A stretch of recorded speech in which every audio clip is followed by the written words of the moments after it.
We can put electric on, thermal windows, transom dormers. There's so much we can do. Stormore Portable Buildings, 2241 East Baldwin Road.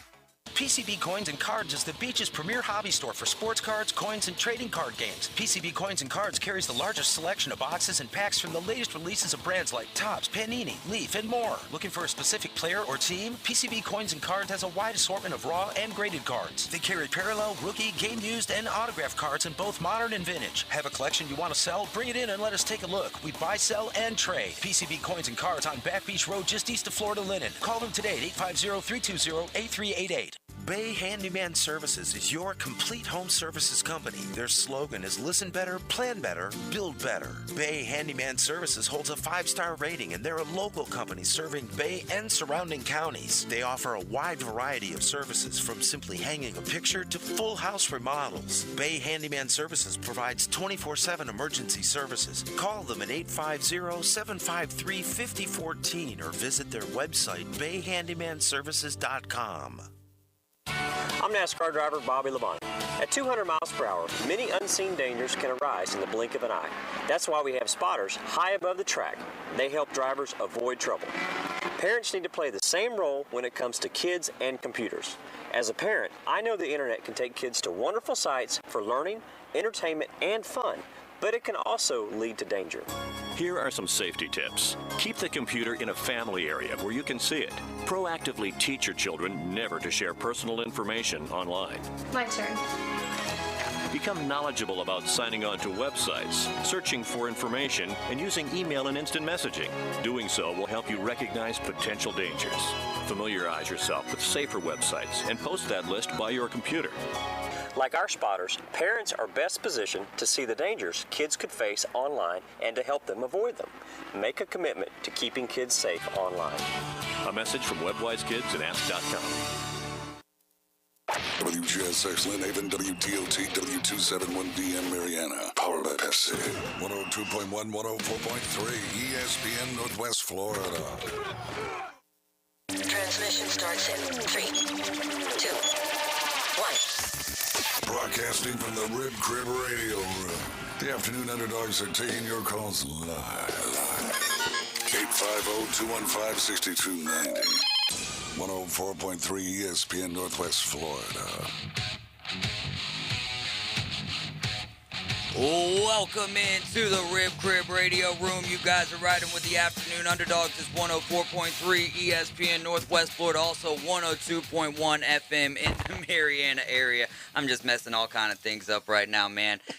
Running the cameras over. It wasn't here. me for this. For yeah, this I know, time. right? You know, I thought I did it. No, I just absolutely failed to set anything up before we got going into it. So appreciate you guys riding with us today, and we'll get straight into it. But want to remind you guys, 5-year fly away to see the Atlanta Braves. You got to listen every day, Monday through Friday, 8:15 in the morning, with my great friend and mentor, Coach James Hale. And then in the afternoon at 4:45 right here with the Afternoon Underdogs. I'm David Hayes. We've got Brian Haddad in the building. Adam Goff is on the ones and twos. And we've got Karen in the building. DJ, hello, Karen.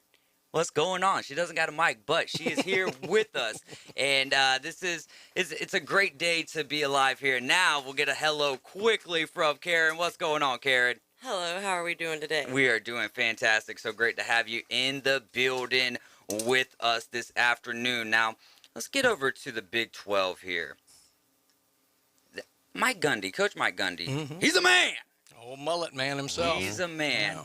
He said he was, after his media appearance, he goes into why it's interesting to him to why they go to conference meetings that OU and Texas are even in there. Yeah, they're still in the conference, but the writing's on the wall, right? We're talking about July 1st of 2025 at a bare minimum. If you ask Coach Gundy, he would rather see him go ahead and go so the Big 12 can get $80 million apiece from him.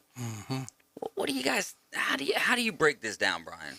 Well, it's tricky. I mean, this is why I don't like the fact that you can announce you're leaving, but it's not going to take effect for 3, 4, 5 years, because at the very best, it's going to be bad feelings, you know. I obviously, you can't keep them out of the meetings because they're still members of the Big 12.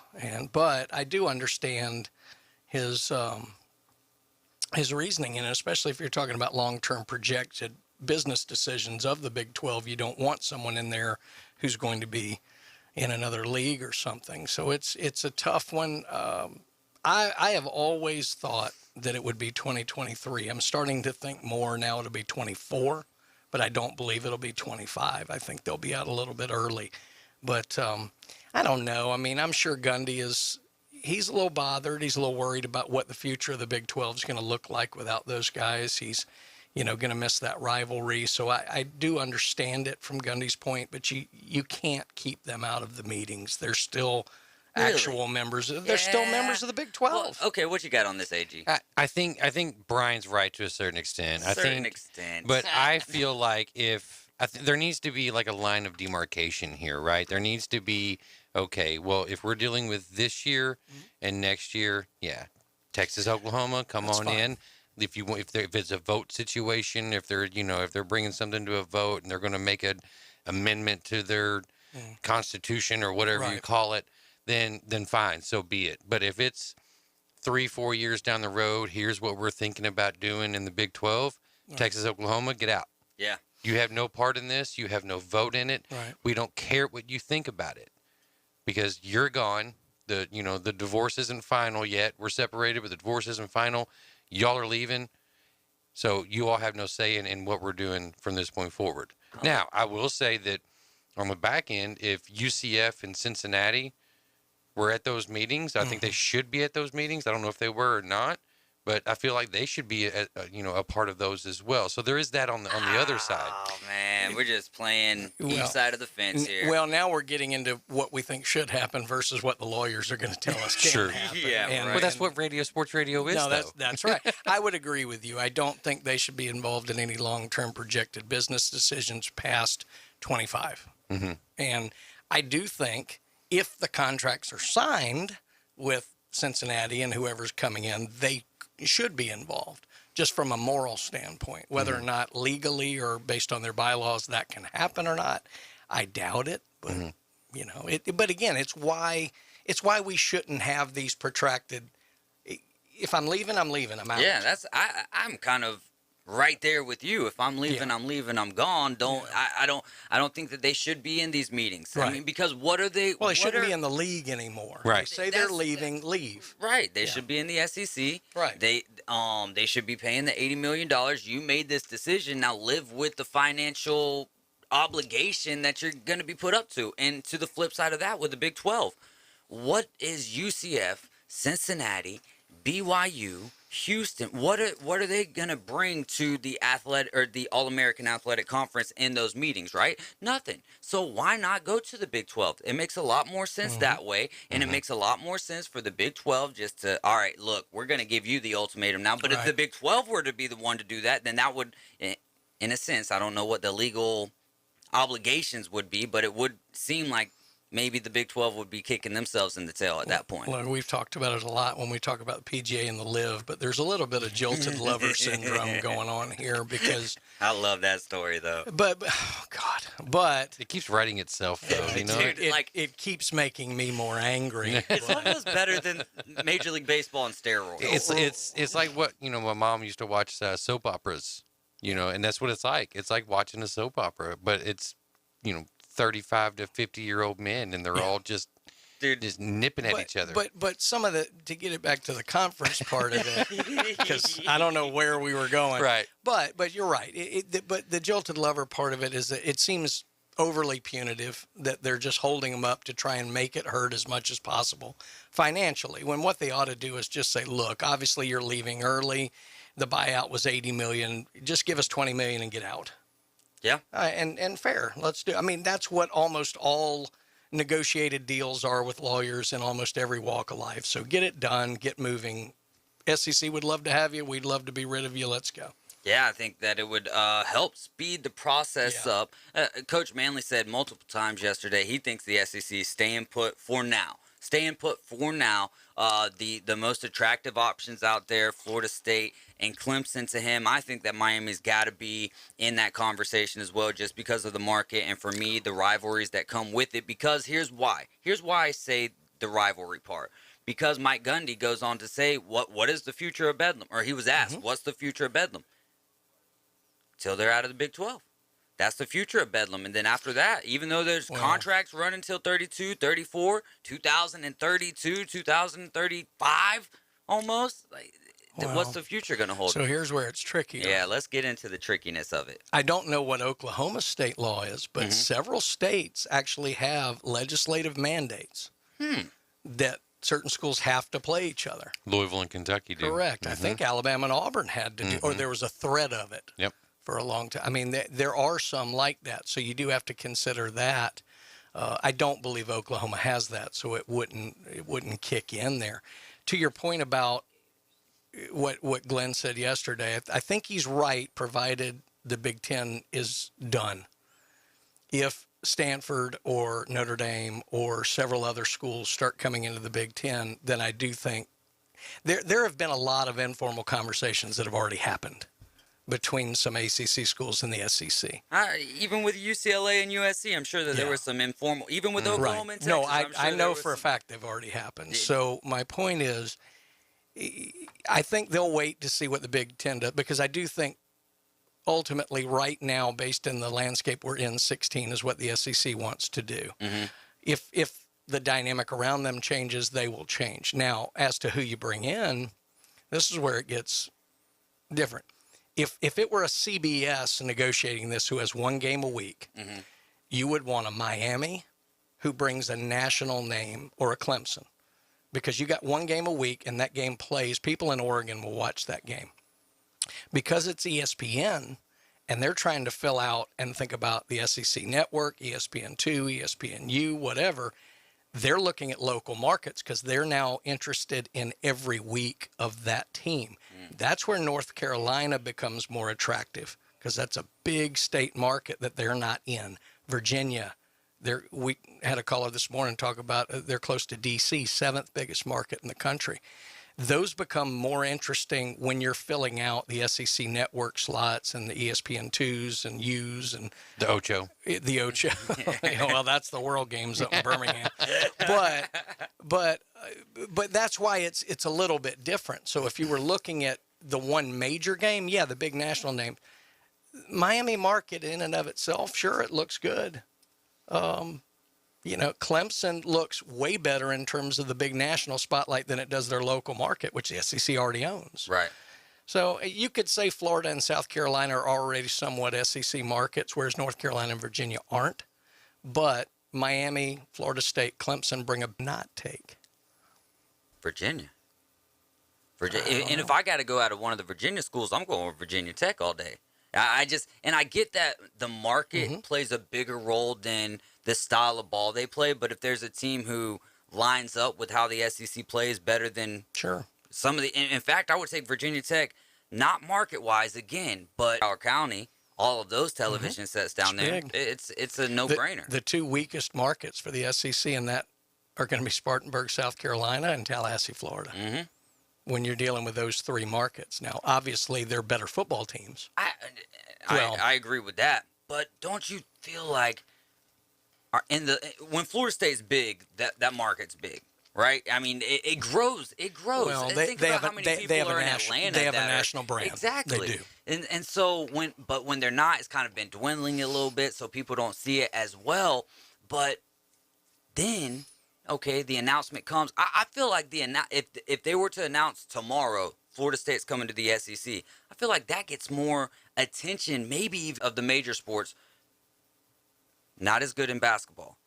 Close to them in football. I'd say that North Carolina's got them, but I would say that coming up this year, Wake Forest is going to have the better team, and they're generating excitement around. I would say traditionally, though, the Tar Heels would be they would be the bigger biggest. Market. Honestly, NC State would be the closest. That's what I was getting to next. Raleigh, that whole Raleigh-Durham area. Wake Forest, what they did just by getting to the ACC championship last year, kind of, you know what I mean, brought more excitement around that program. So, and I think that it's a market that's they shouldn't look over. No, I agree, and it would be big. And North Carolina's the big state name there too. Louisville, Kentucky wouldn't have the say. Unfortunately, if you're a Kentucky fan. Fortunately, if you're a fan of things, bringing that rivalry in would be good for the TV.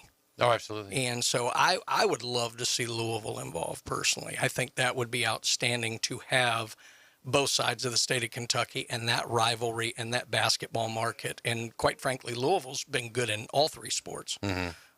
So I'd love to see them as a part of it because I still view them as probably the northern. Well, does the SEC go Big Ten in a way of taking guys that are do they make a push for an Oregon? Or I don't want to get into Notre Dame territory, but you know what I'm getting at is, do they make a move like the Big Ten and go for somebody who's way outside of their non-geographical, right? I don't think so. In fact, I understand Oklahoma, but I was even a little surprised at Oklahoma. That seemed like a bit of a stretch. I mean, I think it was great for the money purposes. Yeah, I mean, even Virginia feels like a stretch, a bit like Oklahoma did to me. So I don't think they're going any further than that. I think they're keyed in on North Carolina, Clemson, Florida State, Miami, Louisville, Virginia, Virginia Tech, those kind of 7. I don't think they're going to stray any further than that. I don't think an Oregon or an Arizona or anything like that would be in play. Yeah, man. That is, but it's interesting, that's for sure. Every day is a different conversation, man. You're riding with the Afternoon Underdogs. Thanks for nominating the Afternoon Underdogs, myself, David Hayes, and the rest of us here. Coach James Hale as well, best radio personality in Bate County. You can vote for us on ESPNPC.com. And remember, for a brighter tomorrow, vote David Hayes 2022, Coach Hale.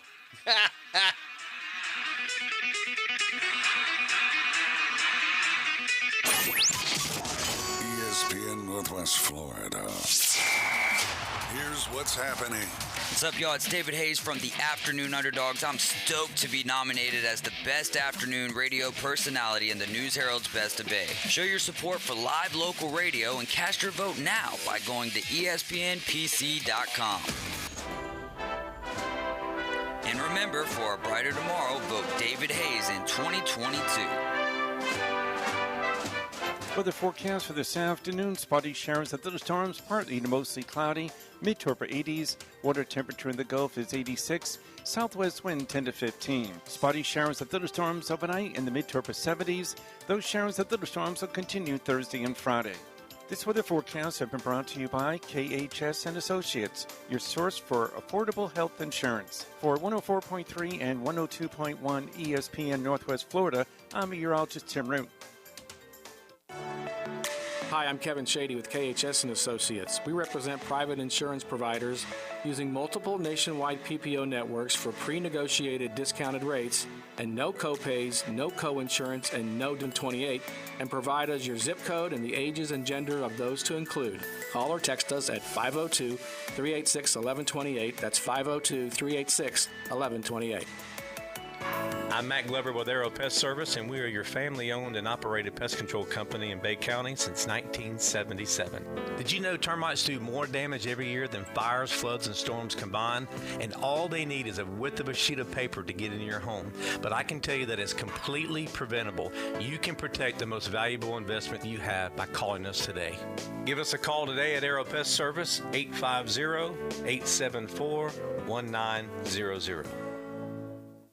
The brand new Burger King in Weewa Hitchka is looking for managers and team members. You'll get to use your smile and personality and get paid for it. You'll be responsible for getting guests excited about their experience every day at Burger King. You'll get to work in a safe, productive environment that allows employees to thrive and advance with career opportunities. Burger King promotes from within. They offer training and development, flexible schedules, employee meal discounts, and scholarship opportunities. Burger King is an equal opportunity employer. Interested job seekers should text 007-8075 to 31063 to apply. Must be at least 16 years of age. Broadcasting from the Rib Crib Radio Room.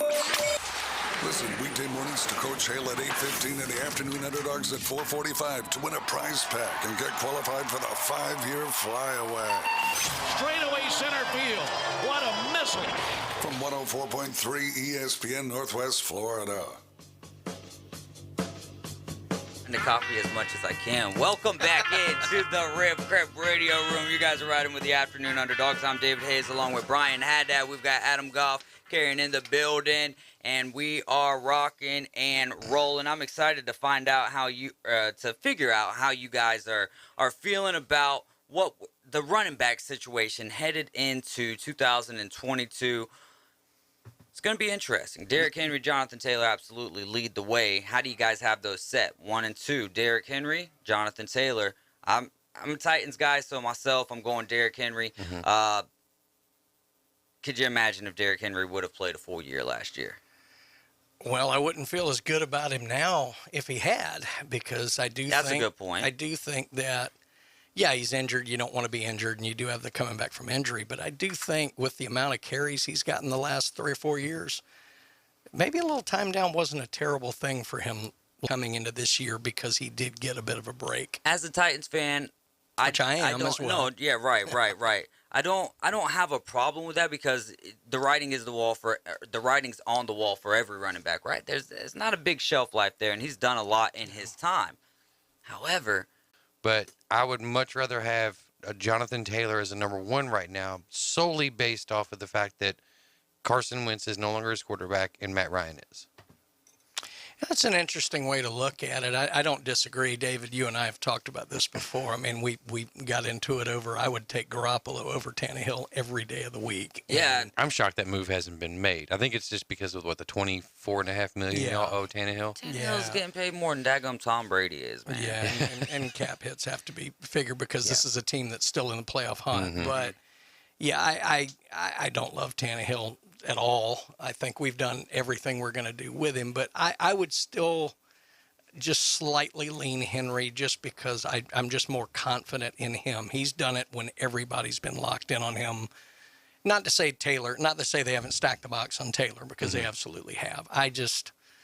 I don't know. I'd lean Henry, but I think you're right. I think when you have a quarterback who is a little more of a weapon, you could certainly back some people out of the box, and Taylor might be able to have some holes that Henry won't have. So I like that take. Honestly, I hate that it's a good take. You know what? I really do hate that it's a good take. But you're right. I mean, more experienced. He's going from indoor stadium to indoor stadium, which is a help right there. Michael, I mean, the wide receiver core, work could be done there. Work could be done, but it's still, you got a veteran guy who is not Aaron Rodgers, no, but he can put yards up, and then what is that going to do? That's also going to take some pressure off of Give him an offensive line like they have in Indy. Yeah. Because if you all watched any Falcons game last year, Ryan was getting hit on 3-step drops. Yeah. Dude was running for his life the entire game. But I don't know if I'm jumping the curb here or whatever, but number 3 here on this list, I have a big problem with. Oh, let's get into it then. If you have a problem with this, let's go. Number 3 on this list, and this hurts me saying this. Nick Chubb? It should be Najee Harris. Oh, wow. I didn't have him all the way to 3, but I think I had him up at 4. He was the most productive running back in the NFL last year. He had the most touches. He was the healthiest running back all year last year as well. And I think you're going to see even more from him because they don't have Roethlisberger. They don't have Juju Smith-Schuster or, the kid from Pittsburgh. They're going to rely on him a lot more this year, which is saying something because they relied on him a whole lot last year. So I've got Harris at 3 here. I would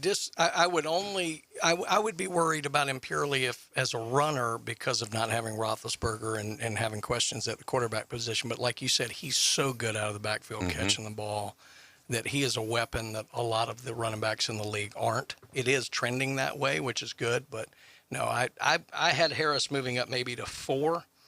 But Nick Chubb's got to stay healthy. I wouldn't have Chubb at 3. Nick Chubb's 3 on this list, and he's got to stay healthy for an entire season. Well, and that's the thing you can say with but 3 or 4 guy on this guys. list. Give me a guy on this list that's staying healthy. I know. Harris. Okay, for all 1 year, but he was healthy.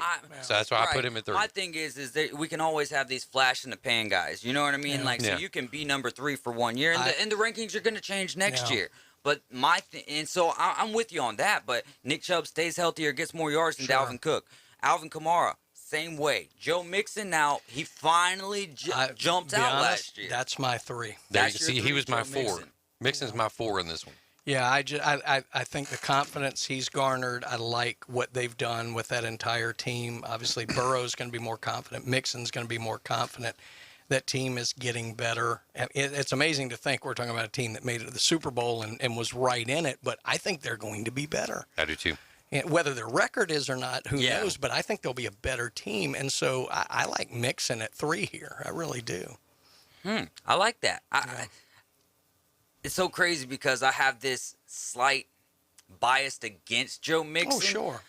Because 2 times in a row I drafted him very high in fantasy. I mean, this isn't a fair assessment by any means because it's fantasy football that we're talking about. But injuries played a role. Yeah. Then he comes back and just not getting the productivity that we expected out of him. Then last year he just bust on the scene, and it's like, of course, the year that I choose to not draft you and adamantly stay away from you. So maybe I'm your kryptonite, if you will, Joe Mixon.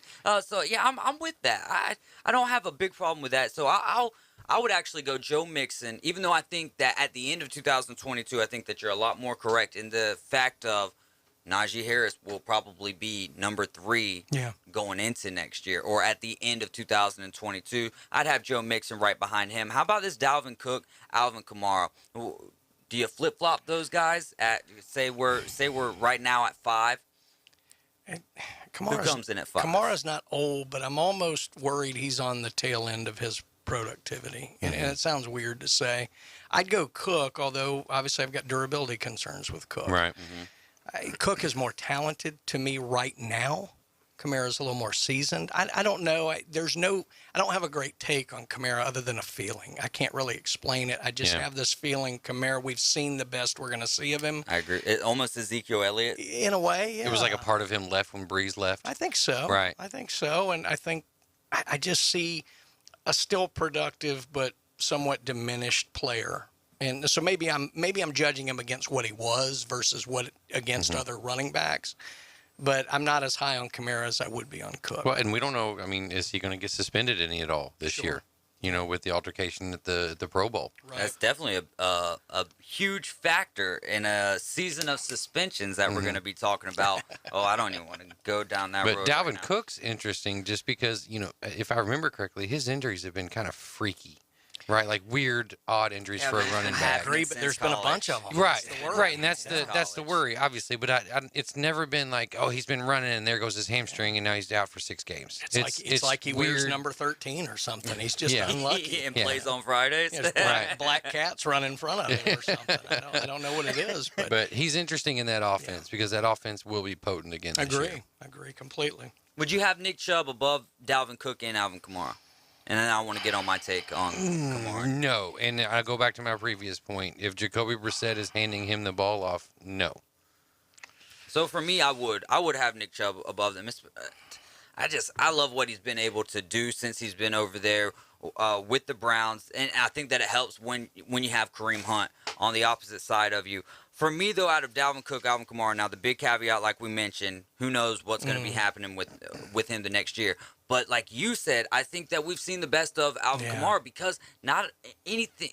Drew Brees and what they could make happen with the swing passes. The dude was an elite receiving running back. Sure. And I think that that's going to be the biggest holdback. And we saw it last year. We saw it last year with Jameis Winston after he got injured. Taysom Hill takes away from any running back's, not potential, but productivity. Yeah, he's a bad quarterback to have with Kamara. It's not a good mix there. Yeah. Say what you want about Taysom Hill and what you think his upside is. He and Kamara are not a good mix together. Right. So I'd probably have Chubb. I'd probably have him between them. I think he'd be a little below Cook, maybe a little ahead of Kamara. You know who I would have my number 3 running back, honestly? A guy who's not even on this list, but in the honorable mentions. Austin, because he plays out west. That's right. I think that's a good point, no doubt. Aaron Jones, well, he doesn't really play. He plays Midwest, but Aaron Jones is another one that I really do feel like is undervalued here. When majority of the year he's staying healthy, and some of these other guys just are not. And then a guy who plays injured all the time, DeAndre Swift. That's another one. Honorable mention level right now, but watch out for him in 2022. Super talent. Lions are a fun team to watch. I like what the Lions are doing, but I've liked what the Lions were doing before. So, I need to see. One to keep out for on this list for next year is Kenneth Walker. Yeah. Oh, no doubt, man, because the Seahawks always have some injuries going on. It's much like the Commanders. They get this on him, Then the injuries start happening, and then from weeks, 4 to 16, you're having to play running back by committee. I think Kenneth Walker is the answer, especially with that quarterback room that they're going to be dealing with in Seattle. And just coming out of college, and I know he doesn't have all the specs that a lot of these other guys do, but you want to talk about a complete package, who blocks, who catches the ball, and who runs well. I know I'm an Alabama homer, but I love Brian Robinson as a rookie. Oh, he's the kind Washington, right? I believe that's right. I think he went to the committee. God knows Washington has like 20 Alabama players. But the problem is their depth chart there. That's true.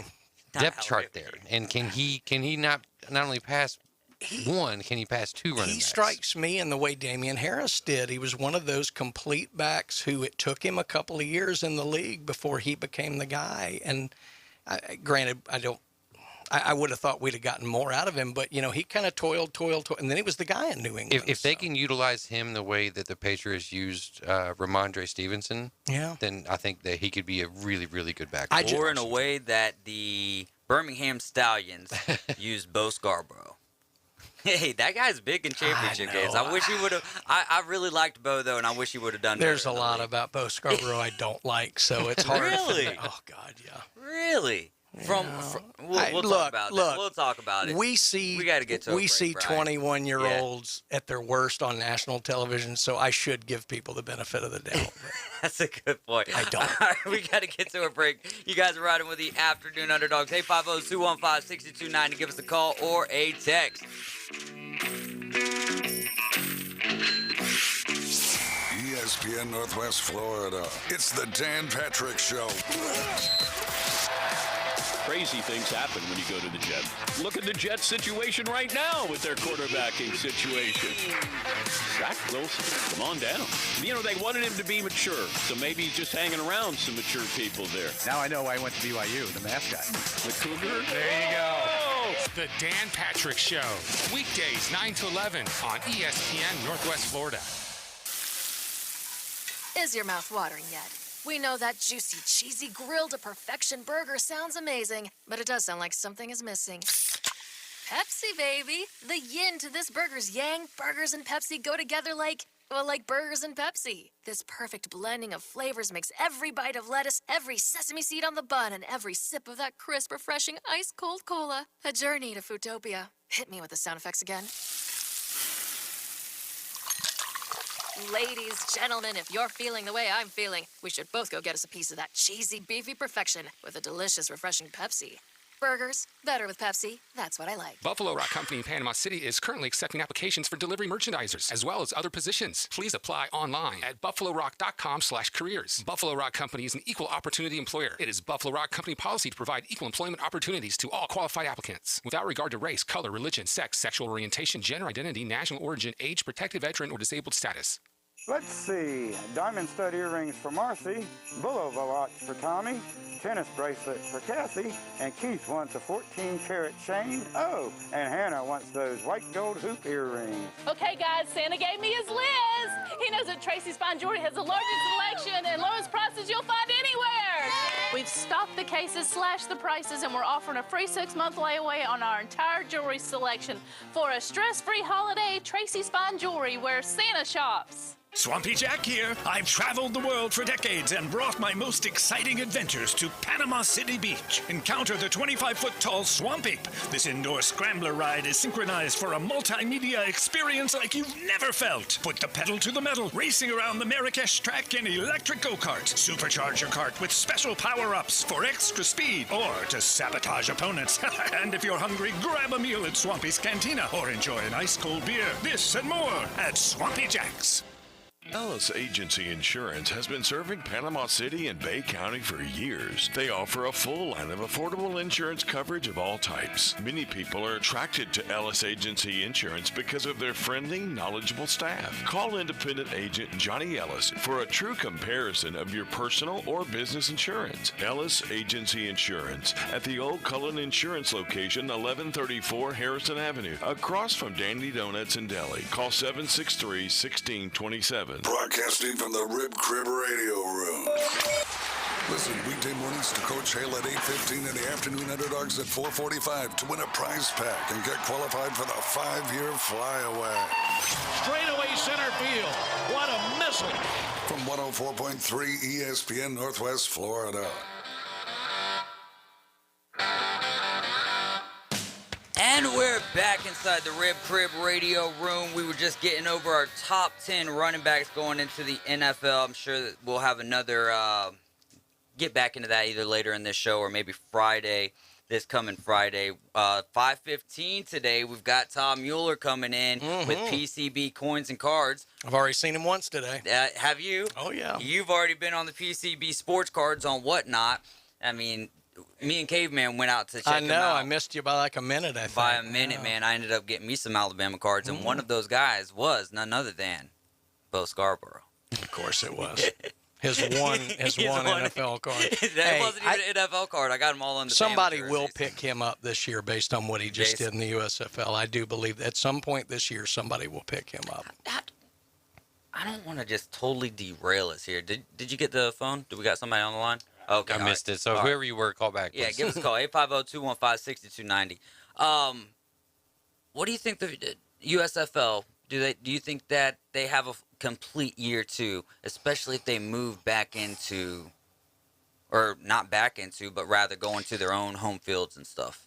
They'll have a year two. The question is, will they have a year three? Or an AAF type deal where the problem is the idea for a first year all being in Birmingham I thought was great. I really do. I think it was the only way it could get off the ground. And I think it went well generally. It didn't hurt that the home team ended up winning the thing. Yeah. But I enjoyed the product more than I have most other startup football leagues. I will say that. That being said, I could see the stands. And Birmingham's football crazy. And if the Stallions weren't playing... So I don't know. Maybe if we're actually out in home areas, maybe they'll draw better. I don't know. But even from a TV perspective, looking at empty stands isn't good. Oh, I remember vividly. Michigan Eddie called in and was telling me about that they were going to be playing all of their games in one location. Yeah. I was like, I get it. Maybe it's COVID precautions. Maybe it's just wanting to be able to save as much money on travel as they possibly could. But I didn't think that it was the greatest thing. Maybe for people in our area, but if we're not traveling from here to go see them, if people aren't traveling from the areas that are close enough to go see them, then it's really kind of hurting everyone in the league outside of Birmingham. It made sense from a getting the teams off the ground financially standpoint that you could all be in the same area. Right. So, and look, Birmingham did it great. I mean, they had cheap tickets. They really went out with youth groups and things like that. If all of the host areas will do that and develop a fan base and understand you may have to, you may have to take a loss for a couple of years, but if you can develop a somewhat loyal fan base that's coming out and doing this stuff and you go target the youth football groups and things like that and you bring them in, maybe. I hope so. I really hope it exists because I do think there's enough players out there who need that opportunity. They'll get this year. Remains to be seen if they'll get a third, though. That's a great point. Jorge Soler, speaking of minor league baseball, Jorge Soler was he's doing a little injured stint here with the Blue Wahoos, little injury rehab. So y'all get out there and see him tonight, 6:35, taking on the Chattanooga Lookouts. Get out there and check out Jorge Soler. I don't think that he's left yet.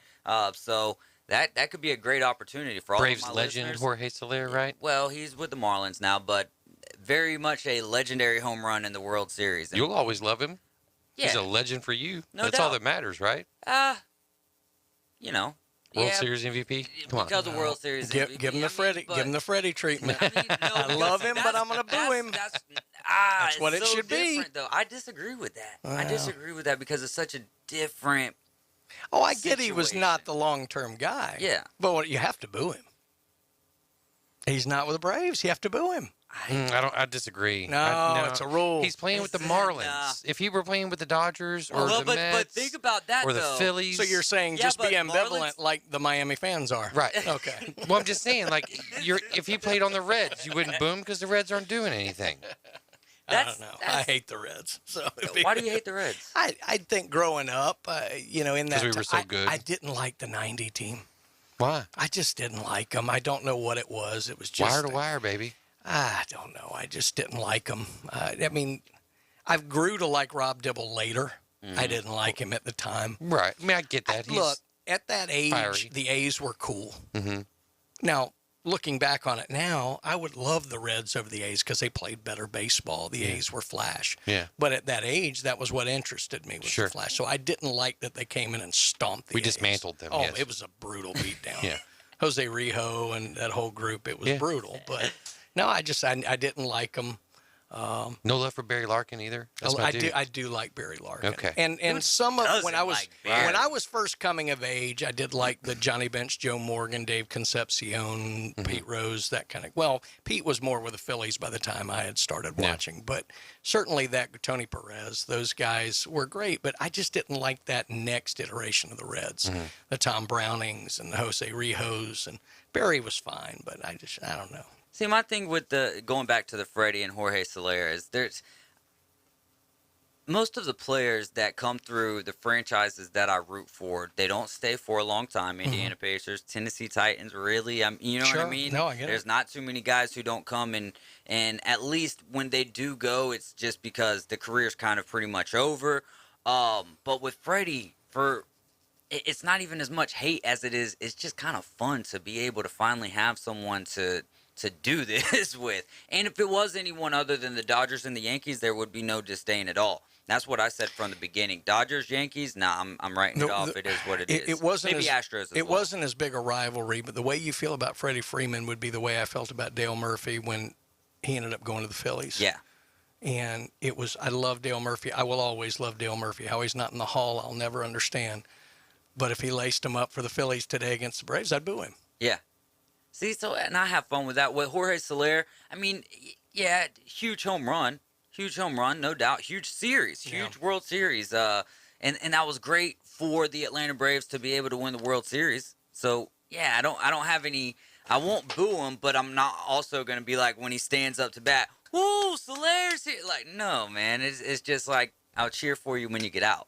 No, that's if you meet him at a signing, you go, dude, I love you for that home run, and then when he laces him up, you boo him. Yeah, exactly. I got it. Yeah, I'm with you. exactly. But maybe not as a boo, because I get it. I'm really not as big of a booer.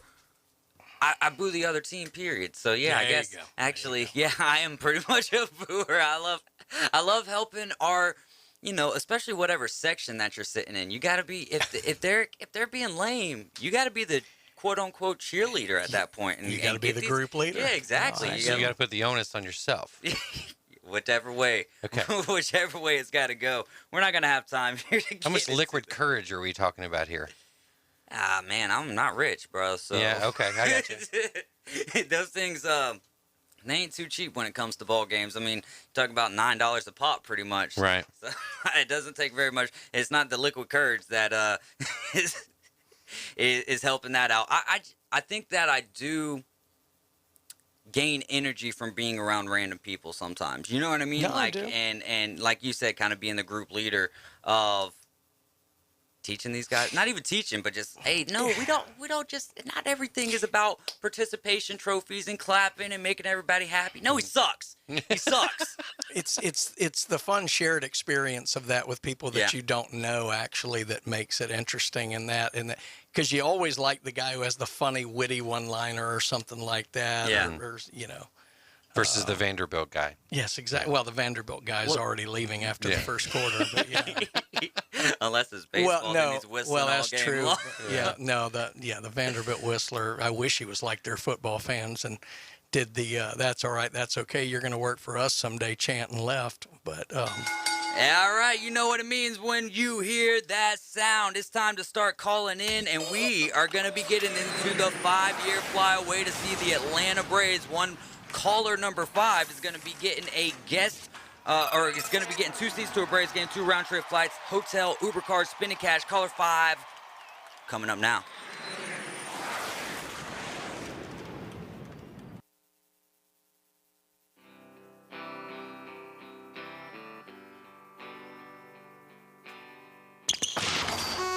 ESPN Northwest Florida, the Paul Feinbaum Show.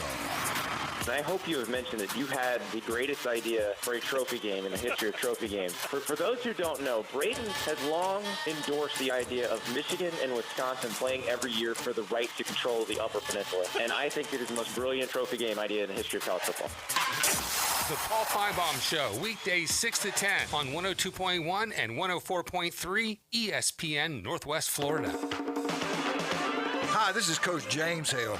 Keeping your car looking great is easy as 1, 2, 3 at Blue Sky Express Car Wash. By joining their monthly wash club, you'll get the best bang for your buck. In just 2 car washes, your monthly membership pays for itself, starting at only $19.99 a month.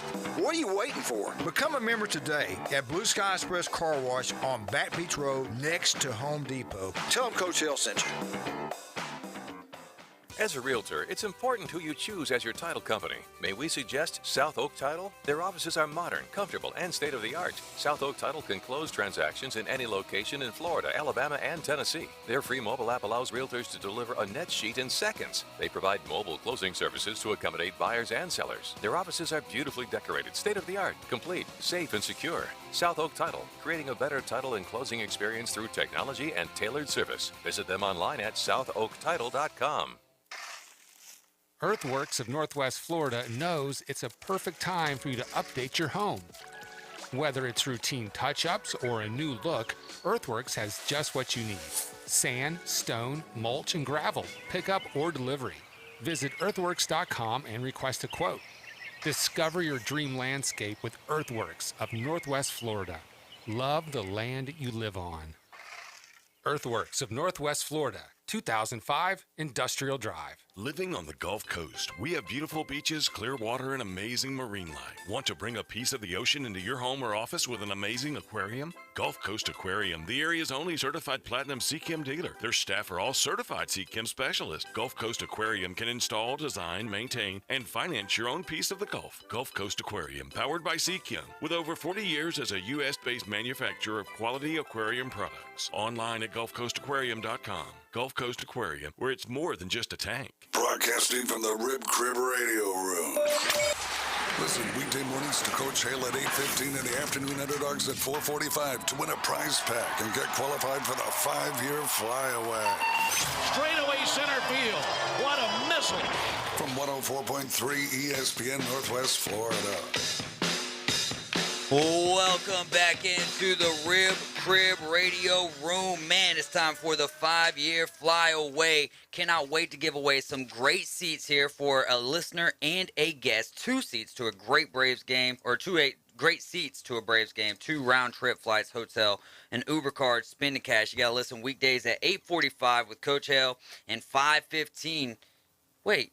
Are we doing it at 8:15? No, we're doing it at 8:15 and 4:45. So we need to change these liners here so that we're not confusing our listeners. That Right. probably would be very helpful. So I'll change that in our Google Sheet later this afternoon.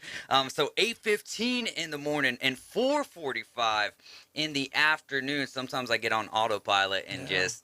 I'm like Anchorman. Great winner, Jessica, this morning. Yeah. Big Georgia fan. We won't hold that against her, but she won this morning. It was great. Speaking of winners, let's get into it, man. You are caller number 5. Who am I talking to? Where you calling from? And thanks for riding with the Afternoon Underdogs. Coming here from Panama City, talking to I love D. Jackson State, Jeff. Jackson State Jeff, my main man. What's going on, buddy? Man, just got back in town. I'm getting back in from St. Louis. I played in the golf tournament last week. Had a wonderful time. The golf game started off good and progressively got worse over the 3 days, but good time had by all. Met a lot of good people. I already signed myself up for a lot of tournaments coming up in the next 3 months, so good time. Hey, I'm liking to hear that, man. You got to keep tuned into what you got. And by the way, I was trying to get you. I actually caught my annual Cardinals game, so I was sitting in row 11 right behind the Phillies dugout on Friday night's game. Wayne Wright threw a complete game and lost by 2-0 because he gave home run to the third baseman. Man, that is tough stuff, but I'm glad that you got to get out to your annual Cardinals game. Hopefully, we can get you to an Atlanta Braves game coming up here soon, my man. Well, actually, man, I lived 22 years in Atlanta, so I used to go to the old launch pad back in Fulton County. I was there, and they actually blew up Fulton County Stadium to get ready for the Olympic Stadium. So I go all the way back to $3 seats and Vic Pokerova and everybody else. I ain't heard that name in a long time. Biff Pokerova. That's a great name. That's back in there with Al Hrabosky and Rick Mailer and Rafael Ramirez.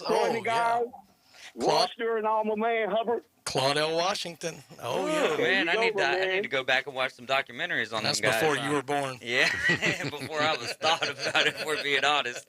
I think I did get one game in Fulton County. I have no recollection of what it was. And then I've been to 2 games at Turner Field, and I've been to 4 or 5 at Truist. You're going to love Truist if you get the opportunity to go Jackson State, Jeff. Actually, I will be heading up there in a few weeks. My sister actually lives probably about 10, 15 minutes from there in Marietta, so that is on the to-do list.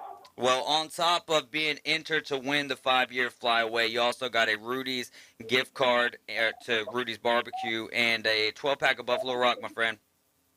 Sound good, my friend. Sounds good. If I win, I might be able to even twist my wife's arm and actually go to a baseball game. There you go. Because, you're getting the flights included. You've got an Uber card, spending cash.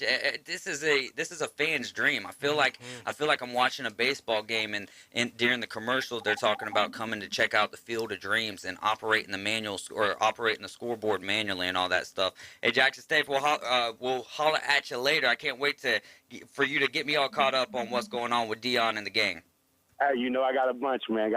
Catch up with you guys. All right, later, my man. Appreciate it. Jackson State Jeff, the big 5-year flyaway winner for today. And every time that you're entered to win, well, you can only win once. We're only going to have 38 winners all combined here. You can only win once per 30 days here. But when you do win and you're entered in to win that, you get the Rudy's Barbecue gift card and 12-pack of Buffalo Rock. This is Defend Your Stance, brought to you by Emerald Coast Damsel, Independent Damsel Pro for Damsel in Defense. And July 23rd and the 24th, they'll be in Jacksonville. We pity the fool who doesn't use our tool. Name a disappointing quarterback that you think could have had a completely different career if he was drafted to another team. Brian Haddad, what do you got for me? I was looking at this question. I was trying to think on it, and I don't know if it's the best answer, but it was the one that stuck out to me. Just based on his measurables, Jeff George should have been better than he was. And I don't know if that was a factor of being on the Colts at that time or what, but he should have been a can't miss, and he missed. He was okay, but I don't know. Jeff George, to me, strikes me as somebody that maybe in a different situation could have been a real big-time quarterback. I like that. For me, you'll probably either like this one or hate this one, Dave. For me, it's Vince Young, and I don't think it's the wrong team. I think it's the wrong time. Okay. Because nowadays you have teams that are building their offense around their quarterback as opposed to trying to fit a quarterback like Vince Young into their system. You kind of saw Tennessee adapt after Vince Young with Tannehill before, they let him go. But Vince Young, for me, I thought was just super talented at Texas.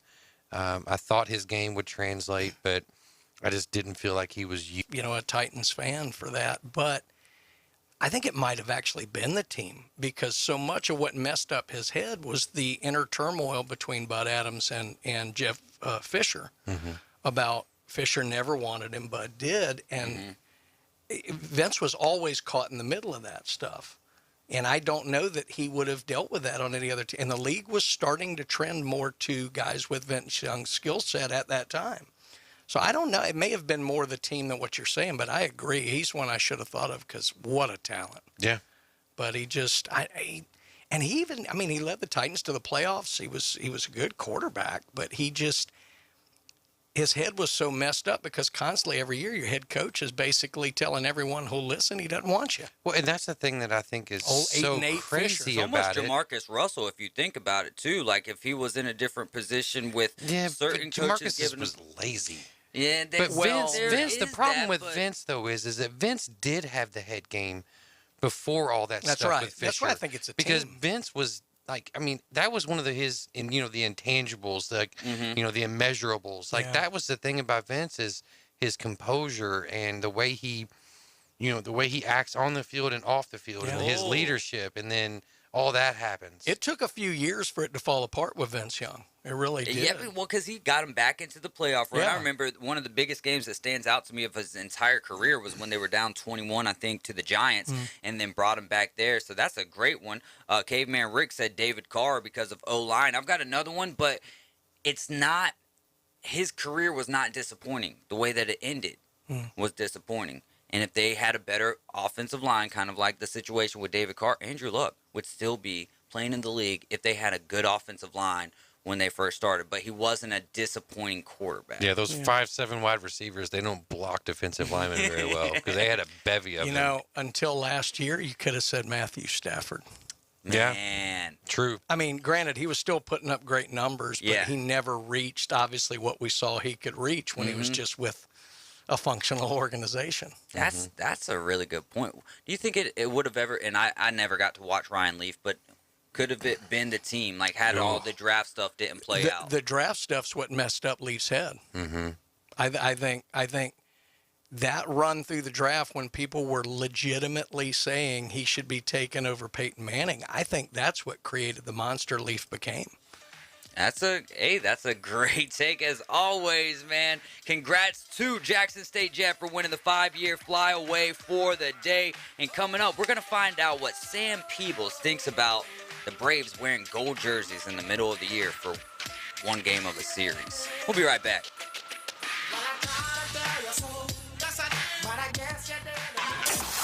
ESPN Northwest Florida.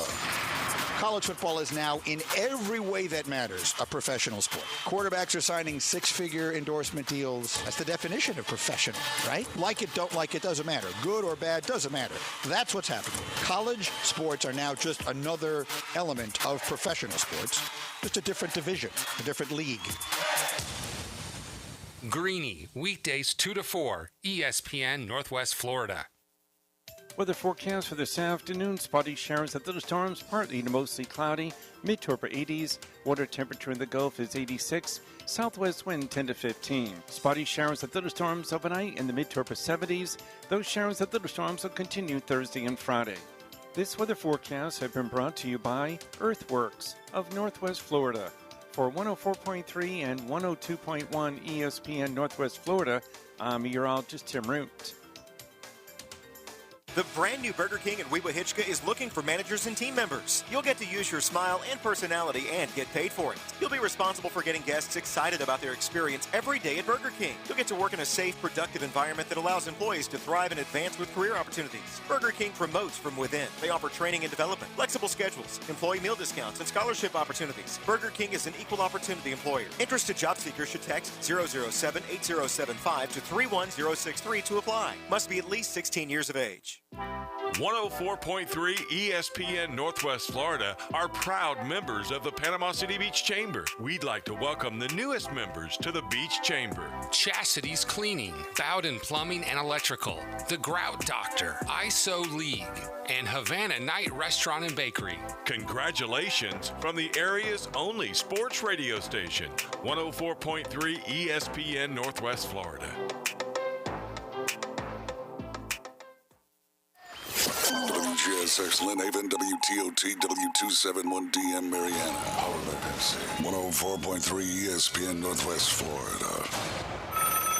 Bay Breeze Bait and Tackle, this is Tim. Do y'all sell bait? Yes, we seasonally stock live shrimp, live bull minnows, live sand fleas, live fiddler crabs, earthworms, night crawlers, crickets. We also stock frozen shrimp, sand fleas, mullets, squid, pre-rigged ballyhoo, bonita, stingray, cigar minnows, Boston mackerel, Spanish mackerel, and a few other miscellaneous baits. It's worth the drive to buy premium locally sourced bait from Bay Breeze Bait and Tackle, located directly off Highway 98 on the west end of Panama City Beach. Broadcasting from the Rib Crib Radio Room. You're riding shotgun with the Afternoon Underdogs. We're going to need some gas money. The Afternoon Underdogs. Fill her up, please. At 104.3 ESPN Northwest Florida. Are back for hour number 2 of the Afternoon Underdogs. Thank you guys for riding with us This segment brought to you by Bay Handyman Services. They listen better, plan better, and they build better. You can reach them at 850-753-5014, and they have 24/7 emergency services. Also on their website, bayhandymanservices.com. They hold a 5-star rating, and they'll do anything from hanging pictures to full house remodels to fixing shelves in your closets, all kind of stuff. We also got a few texts in the break. What? No. Oh. I'm just listening. Oh, okay. You're just looking very intently. Like, you almost look like a dog when you No, I like, rubbed say my eye, treat or something. I had something in my eye. I was rubbing my eyes, and then I turned up and looked at you. That was it. We got a text in from Boston Tim saying Sam Bradford. Yeah. Injuries, though. The king of the 6-yard pass. Yeah, but no. Well, maybe we'll bring that back up at 5:30. See accurate. what else we can find out about it. We got Sam Peebles on the line, creator and host of the Braves Dugout podcast. Sam, my man, we got to start off with something that kind of bothered me watching the game Monday night. And the Braves are wearing gold jerseys, or the gold trim jerseys. Why do you think that was, and why do you think that they didn't continue that Tuesday and Wednesday? Well, I think, it's kind of like a way to taunt the other team. I mean, they won the World Series. Their jersey saying they won the World Series, and why not flaunt it in the most important series they've had this year? I mean, I didn't see a problem with that. That was kind of a way of doing some trash talking.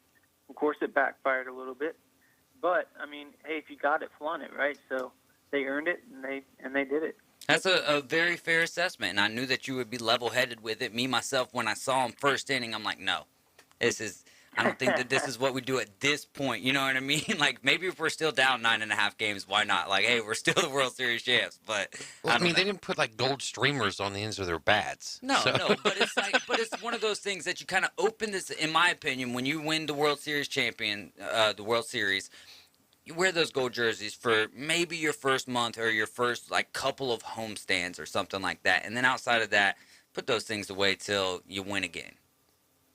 Okay.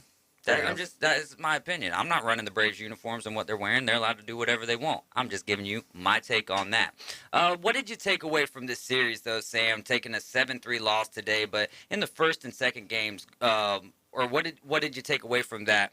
With both of the first and second games being scores of 4-1, so it looked pretty even until today. Right. The biggest takeaway for me is that I don't think that either team is head and shoulders above the other. I think they're very even teams on paper and on the field.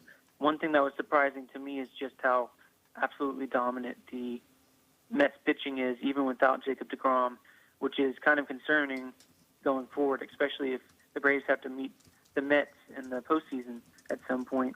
If you got solid starters, you're always going to do well. And the Mets, even without deGrom, are doing just fine pitching-wise. Because, I mean, you look at that lineup that they do out there offensively, and that looked like that was a patch job of a lineup they were throwing out there. I mean, it was evidence of why. It was almost like a schooling of this is why you don't spend a bunch of money on 4 players, because if they get injured, you put out a lineup that looks like this. I mean, they had guys that were bench players for years, batting number 5 and number 4 in their order. Mm-hmm. Yet because they had such solid pitching, they were able to keep the Braves down to hardly score anything, one of the most potent offenses in the league, just because they had great pitching. So if the Mets come back strong with a solid offense to go along with their pitching, they're going to be for real, and it's kind of scary. What do you make of the Robinson Cano? Actually, not even what do you make of it. With Robinson Cano, how long do you actually envision him being a part of the Atlanta Braves? I would imagine that he will probably finish the year out on the roster, just because it's pretty evident that they're wanting some type of mentor for Ronald Acuna, because it's no coincidence that they put his locker 2 lockers over from Ronald Acuna. And with it being a bench role that they literally paid $1 for, that's what they traded to the San Diego Padres, by the way, $1. $1. Robinson Cano, is that they wanted a leadership role in the dugout, and I just, obviously they don't think that they had that, and I think that we might see Orlando Arcia off the roster at some point, or maybe Heredia, because Arcia can play the outfield. So we'll see. I do think he will end up being on the roster for at least the regular season. I like that. I like that take. Is he the left-handed bat that Alex Anthopoulos was talking about? I do not think so. Absolutely not. If you look at Cano's statistics the past few years, he's not going to continue to get 2 hits a game against teams like the Mets. It's just not going to happen. All right. Hey, Sam, Adam here. Who are your biggest snubs? Give me one biggest snub from the American League and one from the National League. I feel an argument brewing.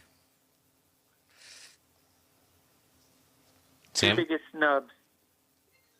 Yeah, biggest snub from All-Star American game. League and National League. All-Star Right. team. Okay, so I think I'm definitely going to go with Dylan Cease of the White Sox. Mm-hmm. I mean, that guy, it makes no sense. I mean, he is as far as Fangraphs wins above replacement, he's 4th in the American League for pitchers, better than Justin Verlander, better than Martin Perez, better than Alek Manoah, better than Framber Valdez, all those guys. He leads the league in strikeouts per 9 innings. Why is he not on the roster? You know, I know why, but that's the biggest snub. The why is because the reserves and the pitchers are picked by players and they're picked by the commissioner's office. So if you're not a big name, or if you play for a smaller franchise and you didn't start off the season hot, odds are you're not going to make the All-Star team as a reserve. Which goes through the same way with on my National League is definitely A.J. Minter.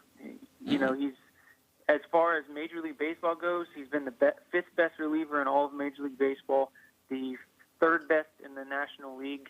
It's crazy to me that out of all the relief pitchers picked, it was not him. He's been absolutely dominant this year. If I had to guess, it's probably more so not a big name. The Braves already have 5 players on the roster, and every team needs to be represented. So a lot of times with relief pitchers, that's where they bring in the one player that needs to represent a team is in the pitching category. And so he got snubbed. In my opinion, those are the 2 biggest snubs.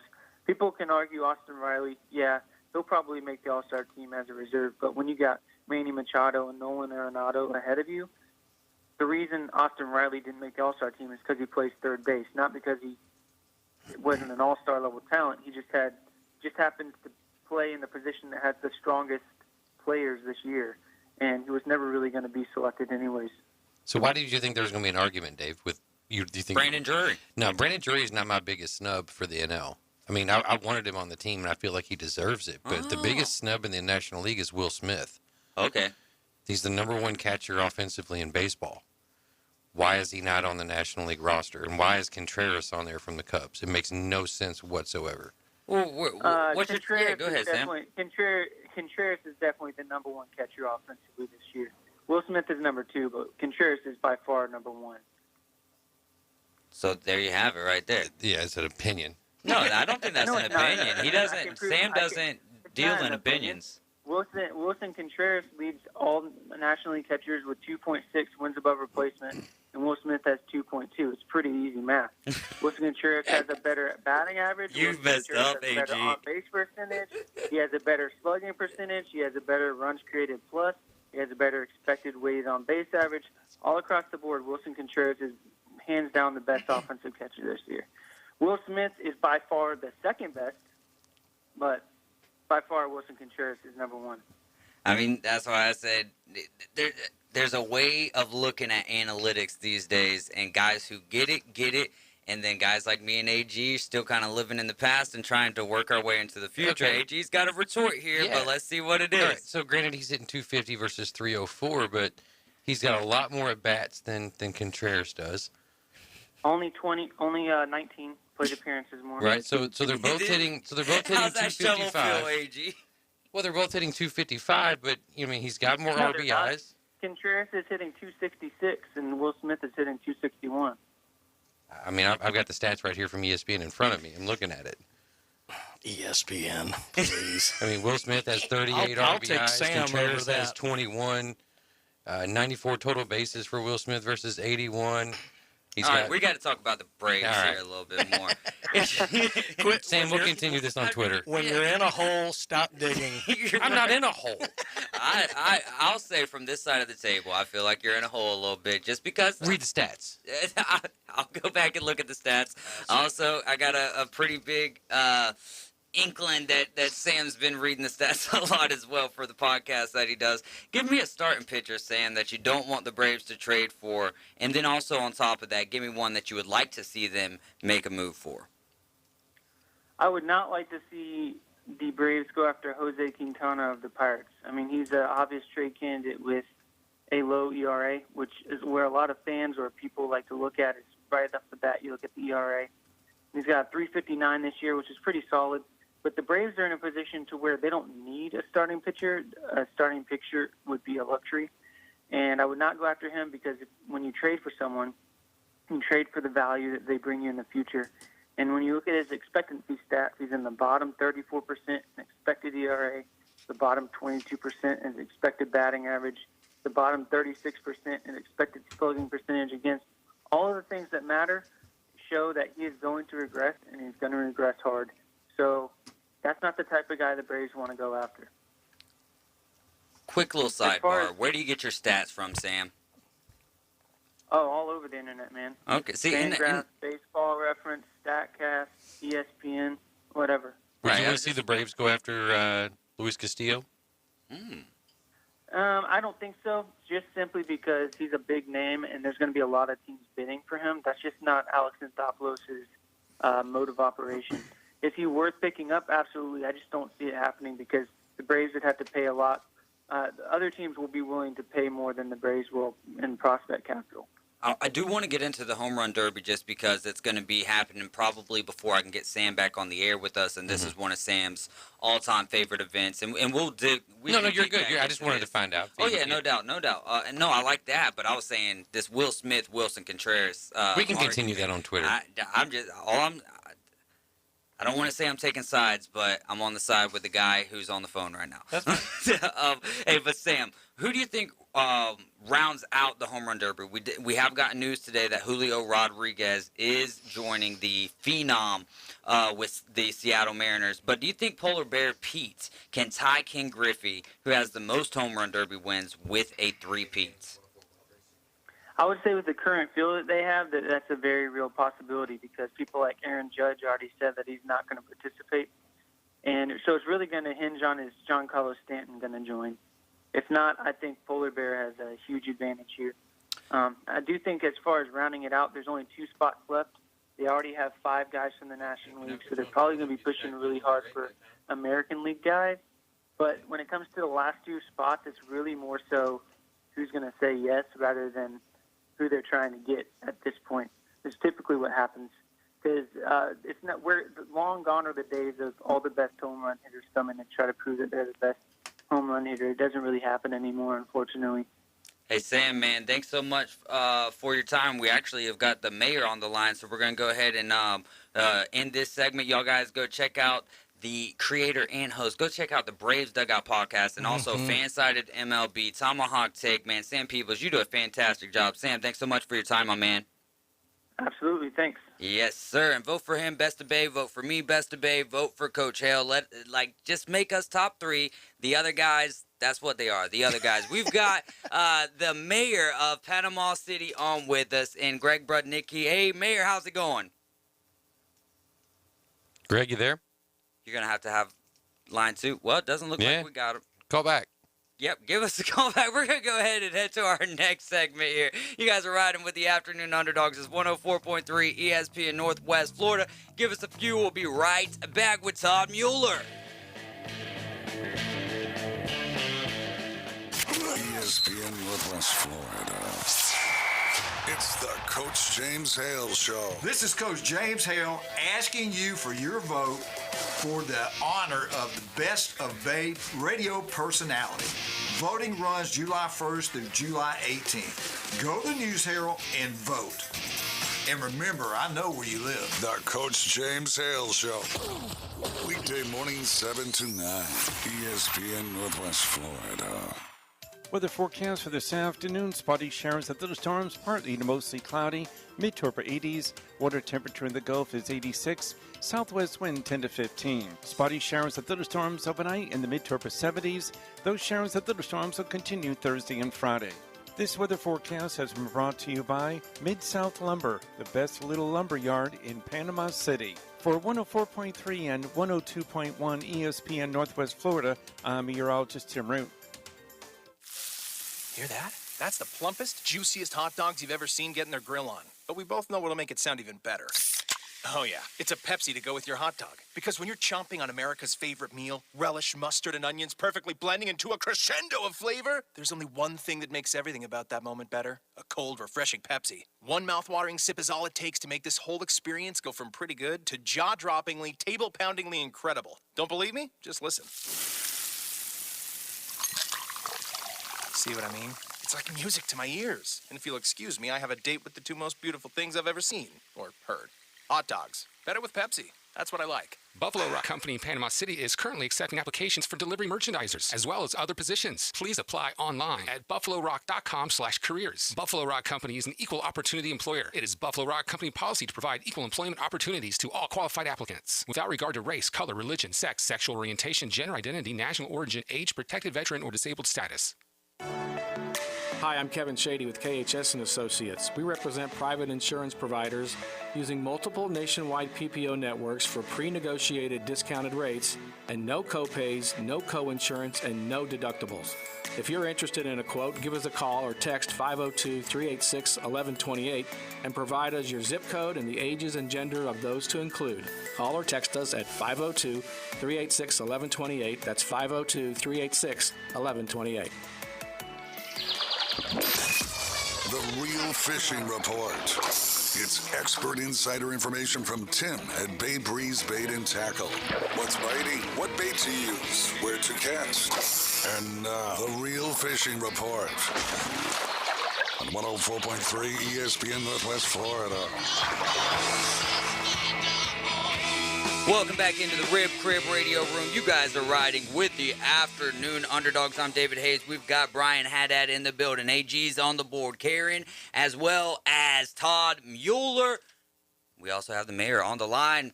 What's going on, Mayor? How are you doing? Good, guys. I was just on the way to pick somebody up to go eat, and I was listening to you. You brought Contreras, so I know you want to beat that to death, but he never was a catcher until just a year before he got with the Cubs. And he's one of the reasons that they won in 16. I mean, he was just a rookie, and David Ross taught him how to catch, which, that's what David did. And so he's got an unbelievable arm. I mean, he's got Pudge Rodriguez skills. He is that good behind the plate. And now he's picked his average up some. But I remember I think it was the first game that he played. He hit one over that 400 mark, and it may have been his first at bat with the Cubs. And he's just a delightful person, and he can fly as far as running. He's got unbelievable speed for a catcher, and he's a leader on that team now. He's been there like 5 years. As far as Quintana goes, he pitched with the Cubs. He used to pitch for the White Sox.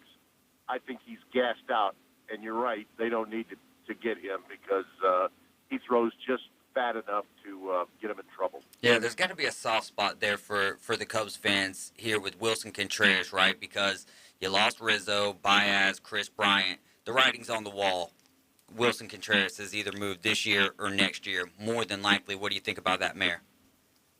Now, I think they're going to keep him. I don't believe that from a standpoint of being as good as he is, do you get rid of, Baez was just spectacular, but, swung from the heels on every pitch. And still does. And it still does. And he needs to go play softball. I'm surprised that they got rid of Rizzo because he was so well loved there. And of course, Bryant was too. But I don't think they move Contreras unless they really fill some spots that are they'd have to get some astronomical people, instead of just giving up what they'd have to pay him to keep him, because he is that good. I mean, of course, who knows? They never got a leadoff hitter after Fowler, and they couldn't win the next 2 or 3 years with Madden, and everybody blames Madden. And I think that Epstein should have gotten them a leadoff hitter. Never did it, and he started patting everybody at leadoff, and that didn't work. Of course, look at Schwarber.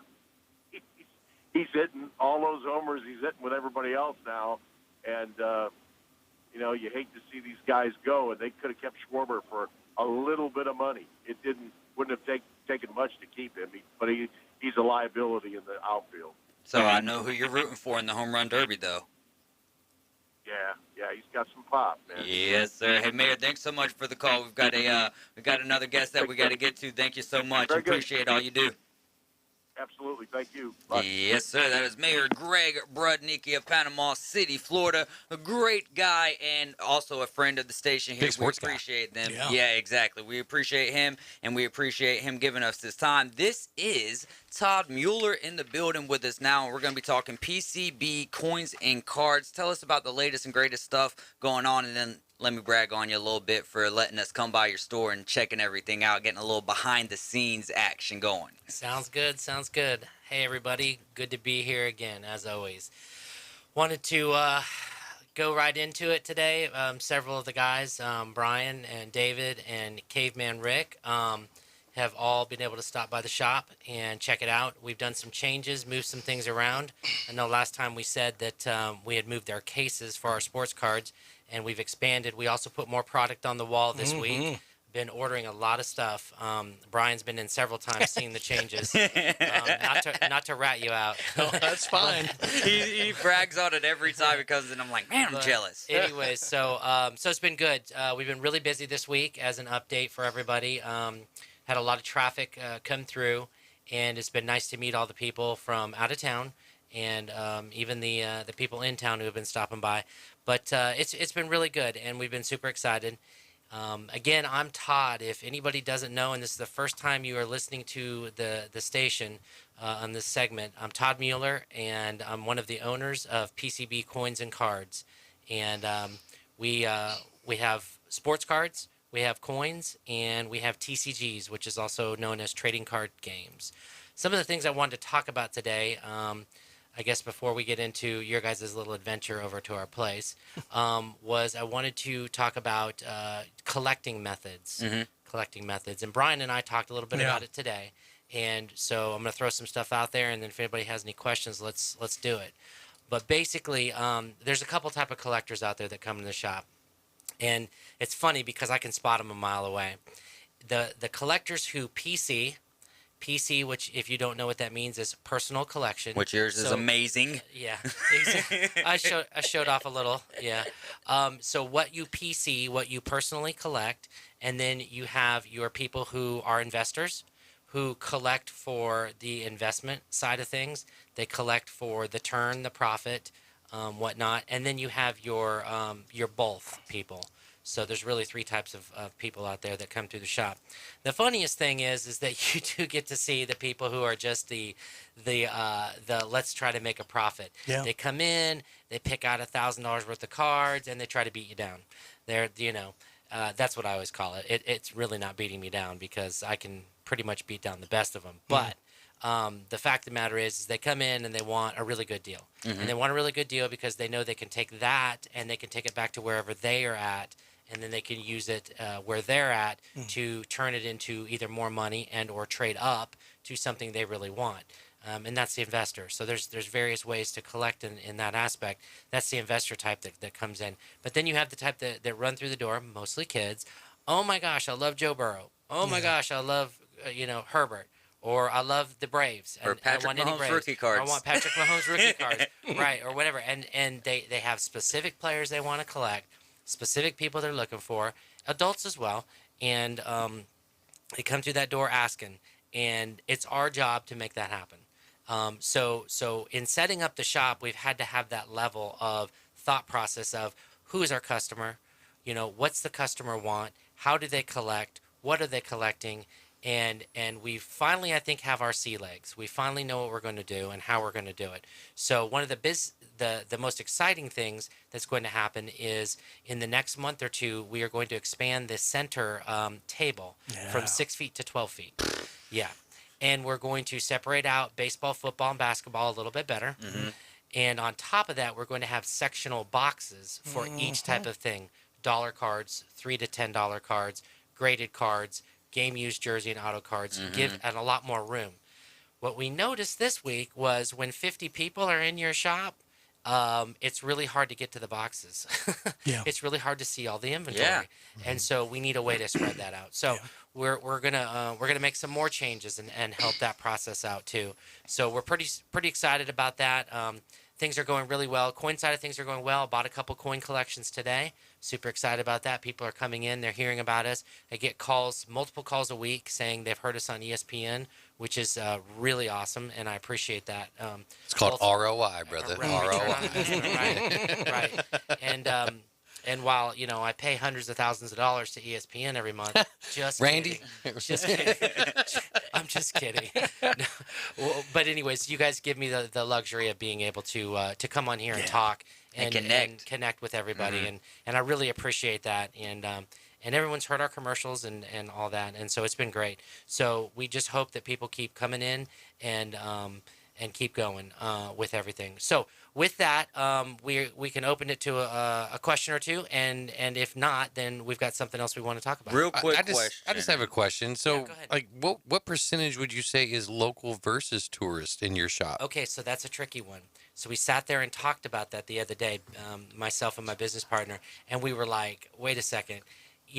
Right now is the busy season for tourists, so it's almost unfair.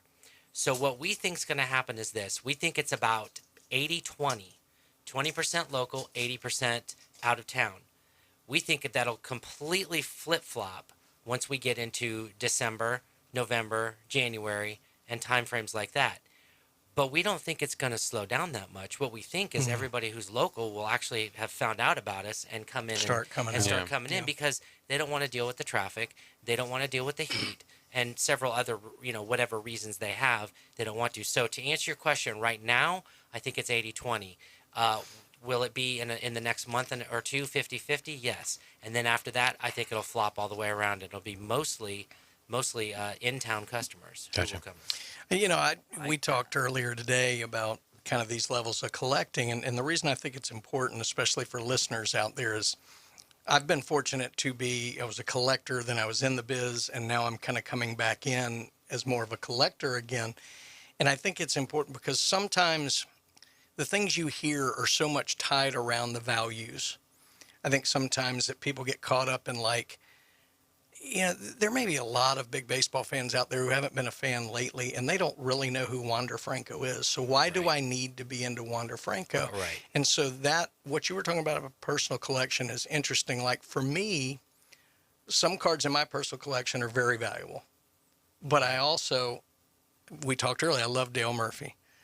Brooks Robinson, I have a lot of stuff that I got. Brooks Robinson finished playing before I was born, but I wore number 5 and I played third base. Nice. And I saw a video of Brooks Robinson. Absolutely. I thought he's the best defensive third baseman that ever lived.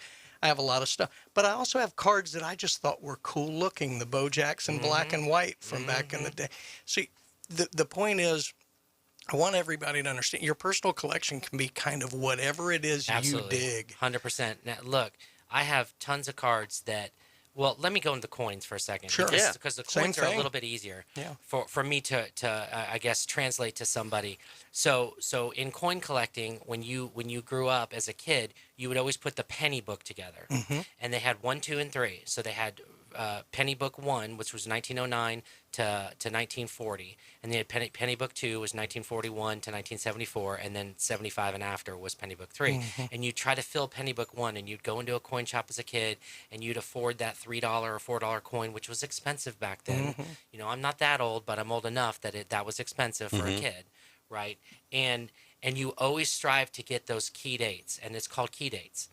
And so you would always wish and you'd hope and you'd dream that you could get that and that you could strive to that. And it was filling that book was just brought so much love and passion to something that as a kid I loved to do.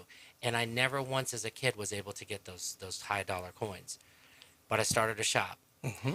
And I had a good friend back in Salem, Oregon, tell my brother, look, tell Todd this, because he had a shop as well.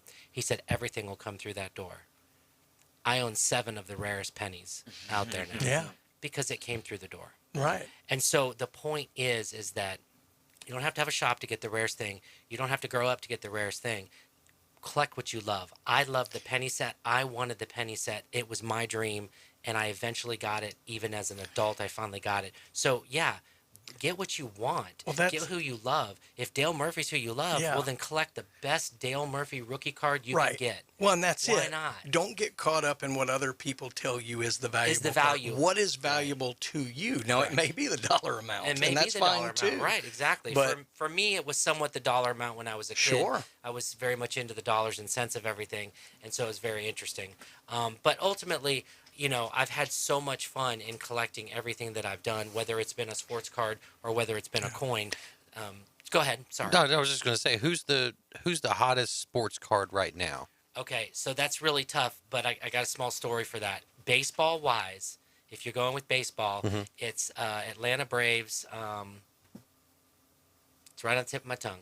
Ronald Acuna Jr.? No, yeah, Ronald would be. Oh, your Michael first- Harris. Michael Harris. We were Yeah. talking about that. Michael Harris is super hot. So I got to talking with my business partner today. Yeah, last night. We're like, what was he in? Oh, 2020 Bowman Chrome. That was one of his rookie cards. We bought a case last night of 2020 Bowman Chrome unopened because we're going to prospect on that. So that's another type of collector right there. That falls right into Mhm. our discussion here, is that I'm going to sit there and get an unopened case and watch this kid light this case on fire. And he's going to light it on fire because he's going to do well.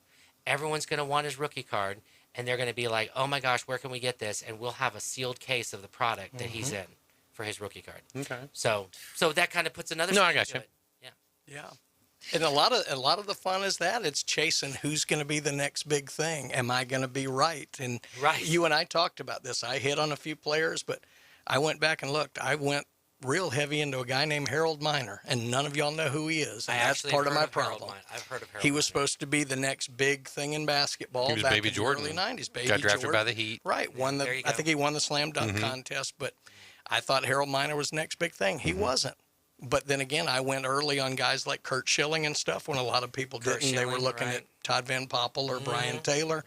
So sometimes you hit, sometimes you don't, but that's part of the fun too. And for you lapsed collectors like me coming back in, I can express to you the joy you have in just looking at a card you remember is so much fun. Oh, yeah. It just takes you back to where you were Oh, and what yeah. you were doing and Who you it's traded it it was- with, if it that was happened. Yeah. 100%. This will show my age a little bit. It was Ken Griffey Jr. Ken Griffey Jr. 89 Upper Deck. 89 Upper Deck, 89 Number Don one. Russ, and 89 Fleer.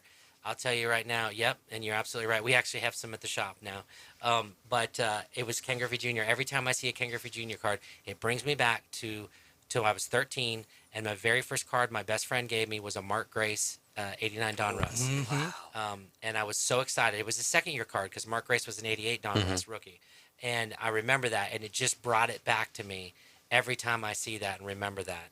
And it's just so funny how you can remember. And that's the part that I'm trying to talk to you guys about is PC collecting. Yep. Personal collecting and what you remember and what you love. And that's what the fun of it really is. 100%. And so whether again, you're sitting there trying to make money in it or not. Todd, I want to bring you back here in the next segment for. I know I want to let you finish up this segment the way that you want to finish it up. Sure. We got to get to a break real quick, pay some bills, and then we'll be right back. You guys are riding with the Afternoon Underdogs. Listening to 104.3 ESPN Panama, Northwest Florida.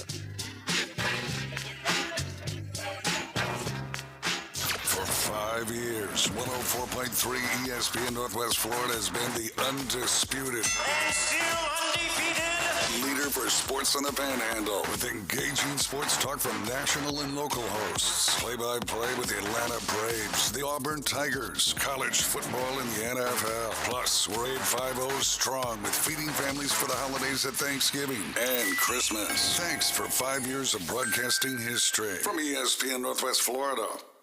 Golf Plus is your premier golf shop on the Gulf Coast. Not a big box or a chain store, but a local store with golf experts to serve you. An amazing array of demo and fitting products, plus a professional repair shop that can handle anything from a basic re-grip to a full set of re-shafts and everything in between. Golf Plus has locations in Dothan and Panama City Beach to serve you. Come see them today for all your golf needs.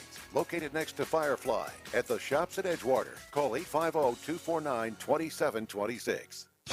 Hi, I'm Bobby Likas with today's Car Clinic Minute. We all know men are from Mars and women are from Venus. At the service desk, who asks more questions, listens better, and makes decisions based on available information? When I come back, I'll tell you. The Car Clinic Minute. It's Bobby Likas Car Clinic, brought to you locally by Hewitt Tire and Auto. Call 850-769-7323. Your certified AAA service center and hometown towing. Visit them online at HewittTire.com. On Airport Road in Panama City. That's 850-769-7323. Hewitt Tire and Auto Center and hometown towing. Move over, Mars. Venus is better at the service desk. Why?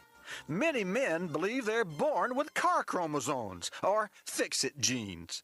They tend to tell service managers what's wrong. Trouble is, premature diagnosis could be faulty and expensive. But women relate what their cars do that they don't like.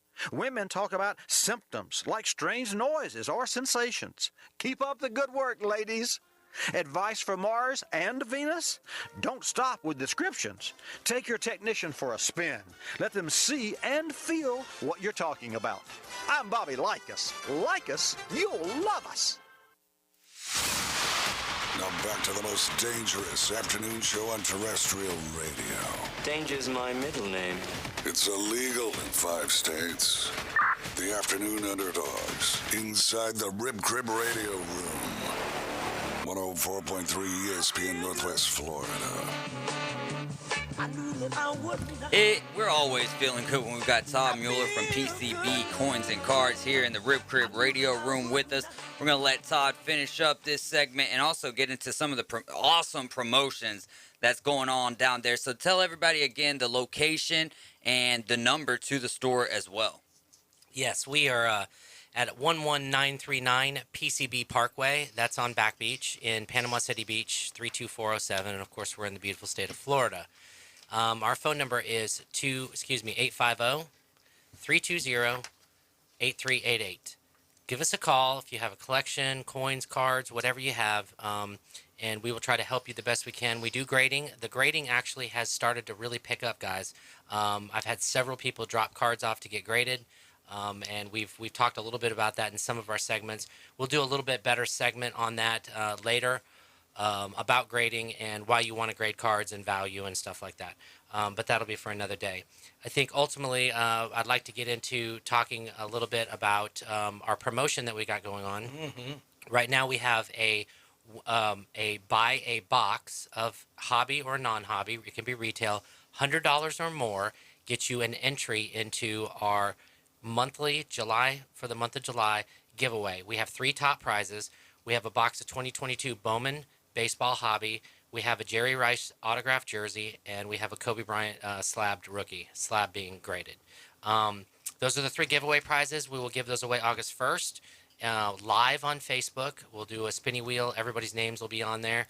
If you bought multiple boxes, some people's names will be on there multiple times, and we'll spin the wheel and see who gets 1, 2, and 3. It'll be a lot of fun, and we're really enjoying selling the boxes and the promotion that it's creating for us. So come down, buy a box, and get in on the prizes. Other than that, I had some visitors come by on Saturday. Very excited. Yeah. Dave came by, and so did Caveman Rick, and I kind of gave them not just a tour, but threw them in the fire of what we do at PCB Coins and Cards. So I'm going to let David talk for just a second about his fun experience with it and his thoughts on it, and then I'll follow up with what he's got to say. So first and foremost, when you walk in the door, forget the behind the scenes. I mean, that part is awesome, but you get lost. I'm glad that you're going from 6 feet to 12 feet. Right. Because I could have spent all day just going in card by card. And then it's like it's like I forgot everything that I looked at by the time that I got to the next row. And it's like, wait, hold on. What was that other card that I was looking for? Now, to the extent of the operation that's going on, just absolutely awesome and a flawless execution. I was gonna say product. I was like, no, that's not the word. That flawless execution of what you guys got going. The people in the back. My favorite thing, honestly, the thing that stood out to me more than anything is that you guys care. You know what I mean? Yes, 100%. It's a business. You got to make the profit, but you guys care. Your guys in the back, they enjoy what they do, and to me, they Absolutely. Just it rubs off on you. So when you're back there in the back and he's showing you, this goes this way. They've got a flow of everything. It starts one way and then it works its way through this whole roller coaster. And I got to give credit where credit's due. My business partner Bill, he is the mastermind behind the flow. He is the mastermind behind getting things set up to where when you walk through that door, that everything looks right, everything seems right, that you gravitate to whatever it is you're interested in looking for, and that it's easily readable for you. And the biggest thing about that, my wife always tells me, she says, why do companies make things so hard to purchase, so hard to go through the flow, or what? Why do they make it so hard? Why do they make it so difficult? Why do they put so many roadblocks up? And that's the one thing that Bill has done, has made it to where there's no roadblocks. You walk in, it's right in front of you. We either have something for you or we don't. I mean, it's pretty simple. And in the back, it's no different. And that's what I'm saying. The boys love it in the back. They love what they do. They love the sorting and the online stuff that we do and all that stuff. And it's all because Bill was able to bring processes to it. And so you guys got to see that, basically, is what I'm saying. And it was really cool seeing the process. But one of the cooler things, or one of the things that stood out to me as well, outside of just the love for what you guys do, but you watch these things on Whatnot all the time, right? Yes. And then you're back there, and it's like, oh, I'm ready for Whatnot to go off now with PCB sports cards. You know what I mean? Right. And the guys that are back there, everyone in there has knowledge, and they know what they're talking about, and they have fun with what they're doing. And when you're having fun, you're more likely to leave a customer satisfied. So if you haven't been out to this shop yet, you're really missing out. And if you love sports, you can't go into that store and not find something that appeases you in one way, shape, or another. There's pretty much something for everybody. There is. What I remember growing up, now I haven't collected cards in a couple decades, honestly, but Get ready to rekindle the flame. It'll get you. But for me, growing up, whether I was 5 years old or whether I was 18 years old, it was always, am I bothering this guy? Can I look at this card? Can I look at that card? Can I see this? Can I put my hands on that? It was always that uncomfortable, feeling when you walk in. So it's great to hear that you guys don't have that, because I felt that pressure as a kid and as a teenager. When I'd really like to see that card, but I don't want to bother this guy because I just asked him about this one. We were very sensitive to that, and that's interesting, because there's a lot of people that way that walk in through that door, and you can tell when they ask, like, I'm sorry, and it's like, there's no need for sorries here. We're here to help you guys. I mean, we want to make some money, but we're also here to help you. We know without you, we can't make any money. Right. So why would we not give our everything to the customer experience?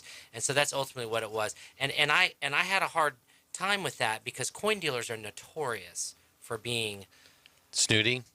Yes. We'll leave it at that. Thank you for jumping in, because I was going to say something way worse. Coin dealers are not known for being the nicest, and they're known for being old codgers. And I'm not an old codger, obviously. And so I've used my thought process in my mind. Look, when I was a kid, I'd barge right in. I'd ask a million questions, and I didn't care. Yeah. You're going to tell me what I want, and I'm there for business. Yeah. So it is what it is. But not everybody's like me. Hardly anybody's like me. Well, and so I didn't mean to cut you. As a customer coming in, because I didn't think I would be a customer again. Sure. I knew I was going to look through what I had, but I didn't think, and I've gotten back in somewhat. I'm dipping my toe, but what I really appreciate, because I was in and I've seen every kind of dealer there is, and Lord knows we've seen a bunch of different kinds. What I really appreciate about your staff, even your young guys who are phenomenal, thank you. They're really, really good about, they're not trying to sell you something. They can tell when you come in and you're not necessarily sure what it is you're looking for. They're real good about kind of asking questions about what you like, what you're into, and then they will. The word that you're looking for is engagement. Right. They'll try and connect you to what it is that you would probably be interested. That is a skill that is extremely important in customer service, and it's a lost art, unfortunately. Your That guys is are the school, great about it. That's the school of Todd Mueller right there. So that I bring some things to the table. Like I said, I know what my business partner Bill brings to the table, but when it comes to out front and talking to you, that's what Todd brings to the table. And I try to teach them every day, just be like me. Just be like me, and you won't have a problem. Because in the end, customers will love you. Yep. They will love you. Yep. And it's simple as that. And we want them to love us because we want to do right by them. Yeah. And so there you have it. Nice. I love it, man. PCB coins and cards. You guys get out there. It's on Back Beach. If you're headed westbound, you probably have to hit I had to hit a Yui. I don't know. You do have to hit a Yui. Yeah, you got to hit a Yui. Everything going west is a Yui. It's right by Florida Linen. But for those of you. Man, it's just such a great place to go, and you want to feel young again. You want to find the fountain of youth. Go to PCB Coins and Cards, and Just I promise come talk to us. Just come down and talk to us. You will have a blast. There's no rules of if you come in the door, you got to spend some money. That's not how they are out there. I promise you guys, you will enjoy it. Go see Todd, Bill, and the rest of the gang out there. PCB Coins and Cards. We'll have them here every Wednesday at 5:15. Todd, thanks so much for dropping by, and thanks so much for the tour this past Saturday. Thank you. Appreciate you guys coming out. You guys have a good one. All right, we're going to take one more break and finish this show out with our local segment of the day. Keep it locked in to 104.3 ESPN Northwest Florida. Weather in Northwest Florida can change on a dime. Gale force winds bombarded with heavy rain. That's why 104.3 ESPN Northwest Florida has the most up-to-date forecast on the Gulf Coast. Hi, this is Staff Meteorologist Tim Root with over 40 years of experience. I know just how fast we can go from sun and fun to a serious situation. For the most accurate and detailed weather when it matters, rely on 104.3 ESPN Northwest Florida. I'm Matt Glover with Aero Pest Service, and we are your family-owned and operated pest control company in Bay County since 1977. We can help you have a lawn that you can enjoy with your family. We can get rid of all the insects that destroy your parties. We can get rid of the weeds that give you anxiety, and we can fertilize your lawn and make sure that it's completely green and healthy, just the way you like it. Give us a call today at Aero Pest Service, 850-874-1900. The brand new Burger King in Weewa Hitchka is looking for managers and team members. You'll get to use your smile and personality and get paid for it. You'll be responsible for getting guests excited about their experience every day at Burger King. You'll get to work in a safe, productive environment that allows employees to thrive and advance with career opportunities. Burger King promotes from within. They offer training and development, flexible schedules, employee meal discounts, and scholarship opportunities. Burger King is an equal opportunity employer. Interested job seekers should text 007-8075 to 31063 to apply. Must be at least 16 years of age. Tired of being overcharged each month for health insurance or finding out you still have significant out-of-pocket costs from copays or deductibles when you do go see the doctor? Hi, I'm Kevin Shady with KHS & Associates. Our independent insurance agency has helped individuals, families, and even small business employees lower their health care insurance costs with no copays, no 80/20 coinsurance, and no deductibles unless you're hospitalized overnight. Call or text us at 502-386-1128. That's 502-386-1128. Did you know that fees associated with real estate closings are virtually the same from one title company to the next? So what sets South Oak Title apart? Effective communication, customer service, expertise, and technology. If you're buying or selling real estate, refinancing a residential or commercial property, tell your realtor you want to close with South Oak Title. South Oak Title, with locations across the Southeast, including Panama City Beach, Inlet Beach, Destin, and Fort Walton Beach. Visit them online at southoaktitle.com. From the Florida-Bama line to the Gulf of Mexico, from the Upper Grand Lagoon to McKenzie Park, we are live and local. Whether you like it or not, you have a gift. Now back to the Afternoon Underdogs, live from the Rib Crib Radio Room, ESPN Northwest Florida. All right, welcome back into the Rib Crib Radio Room right here. We've got a text in from Michigan Eddie. He says, keep Todd on for another segment, even if they call you dumb on the radio. Oops. He was listening that day. Just making sure you were listening, Eddie. Exactly. Just making sure you're listening. Oh, man, this has become one of my favorite segments. I really do appreciate it. It's a lot of fun. When it comes to the four different sports, the major sports right now.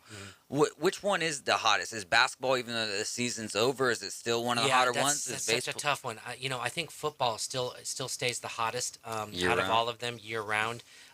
Some of the values dip a little bit, and the values definitely dip a little bit for basketball as well. However, the good people are the good people. So that the people who just win or just have won the championship, those usually ride pretty good throughout the year. You're probably not going to get too low a value for your Matthew Stafford autograph rookie or your Cooper Kupp autograph rookie or whatnot because, they won the Super Bowl. And so you're going to be okay with that. But you got people like Tom Brady who really never go down. Yeah. So, they may weaken a little bit. But for the most part, which is why we really try to outfit our cases with as much product as possible that fit the environment. And football is one of them. Everybody loves football. Everybody knows about football. Oh, they'll still buy basketball. Don't get me wrong, and they'll still buy baseball. But 9 times out of 10, they also collect football. Like football's almost always in the collection of some sort. So I think ultimately, football would be my answer to that. Talk about expanding on that. I mean, obviously the Big Four. And we all know they make cards out of anything, but nowadays they're making premium product out of F1, out of soccer, out of WWE. Crazy. I mean, what UFC? Well, now it's college with the NIL too. NIL, right? And so we're just now starting to see that where they make the college version of the same product. So a month ago, 2021 NFL Prism came out. Notice I used the word NFL in there because they have a Prism draft as well. But that didn't just come out. Prism Draft's been out, right? But it's not near the cost and the expense of the NFL version. And the NFL version 2021 NFL just came out. Yes, I know it's 2022 and it's very confusing, but it just came out. And so it's got, the Mac Jones, Trevor Lawrence, the rookies of that stature in it. But if you're into UFC, they make premium cards there. If you're into WWE, Topps they make Chrome, those. Topps Chrome F1. I have a $950 box of Topps Chrome F1 sitting on the shelf right now for somebody to come in and buy.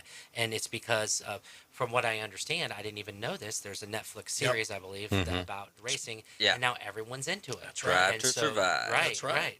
And so that's pretty awesome. I love those stories. So I kind of want to segue that into, not really segue, but kind of piggyback on that with Drive to Survive making F1 so famous. College football is famous as it is. Right. The new college football game is coming out next year, which means that now kids who haven't got to play, I'm talking about kids who never got to play that video game. Do you think that surges a market for college football cards? Yeah, I think so too. I think you're going to see, I've always been a believer that the college market has been untapped, number one, and undervalued, number two. Absolutely. Because I can tell you so many kids coming in, I want this card, I want that card, and it's all, mostly in our area, of course, Alabama, Florida State, like that. And I hate to keep saying this, but going back to when I was a kid and I was collecting, 89, 90, 91, those 3 years right there, Classic was, the line Classic was huge because those were all prospects. Those were college kids. Those were high school kids going into baseball, basketball. It's now Leaf. Right. Leaf does that now. So Leaf puts out a product. Leaf used to be in conjunction with Don Russ, but then it got spun off and kind of died for a while, let's call it, and then got picked up by a guy by the name of Brian Gray. And so Brian Gray has really done a good job at bringing Leaf back to life. And what he did is, because he didn't have the licenses, he went to every high school team for football, baseball, and basketball and did Leaf Draft. And so he has great products that come out that have high schooler kids. And guess who was in that product a few years ago? Patrick Mahomes. Yeah. And so he has autos out of that. And so that's really cool stuff to see someone before they were even bound for the NFL have autographed cards that was through the product Leaf and you could get and that's awesome. And so I love that. So I think it's been an undervalued market personally for the college and even high school drafts and some of that stuff. Well, and I think about that, especially in this area, because we don't have a pro team in this area. I mean, there's a lot of Braves fans, a lot of Saints fans, there's a lot of whatever, but everybody here has a college football team. Everybody. And it is passionate, it is for me. Yeah. And I was in on the Classic stuff. Todd and I laughed today because he got a box of Classic 4 Sport that I bought every other box that ever existed of. But I love the college uniform because Alabama guys, Mississippi State guys, Right. for a lot of people, Florida State guys, that's going to be so much fun to get into because that's where your passion is. Correct. And it's going to be awesome. Yeah, it's fantastic. So, and I really enjoy it, and I enjoy the kids that come in and ask for those type of things, which is why we don't segregate those cards out or anything like that. It's all just put together. Look, if it's Mac Jones in his NFL jersey, or if it's in his college jersey, we don't care. We're gonna put it out there. You collect him again because you love him, and that's good. So And majority of those are going to be on that center table. Center table, yes, yeah. Unless there's an autograph of a hot rookie, then that's going to be in the case. Yeah. Anyways, yeah. So I to answer again those questions, I think the college stuff is undervalued. I hope so, because I'm sitting on enough of it. So are we. They're like lottery tickets you haven't scratched off yet, right? But a lot of it I wouldn't move because it's at funny PC. you It's say what that. I love Yeah. looking at. But it's funny you say that. It's like lottery tickets It not is. scratched off. Michael Harris is a prime example. I can't tell you how many people are going back through their 2020 Bowman Chrome right now at their house going, I know I had a Michael Harris rookie. It's like the lottery, and you finally going to scratch that ticket and get That's 20, 30, what a 40 lot bucks of people for it. have always said. Ripping packs is like a scratch-off. It's like a scratch-off ticket. And right now, what's hot may not be in the next 10 Right. minutes, may not be in the next 2 hours. I mean, it just is what it is. That's the beauty of it and how much fun it is. We are out of time for today's show. Big shout out to Tom Mueller with PCB Thank you. Coins and Cards, spending so much time with us this afternoon. Brian Haddad, we got Karen in the building with us. AG for Dave. I'm David Hayes. We'll be back tomorrow at 4 p.m. Don't forget about the Coach James Hell Show at 7 a.m. in the morning, and keep it tuned in 8:15 and 4:45 for the 5-year flyaway.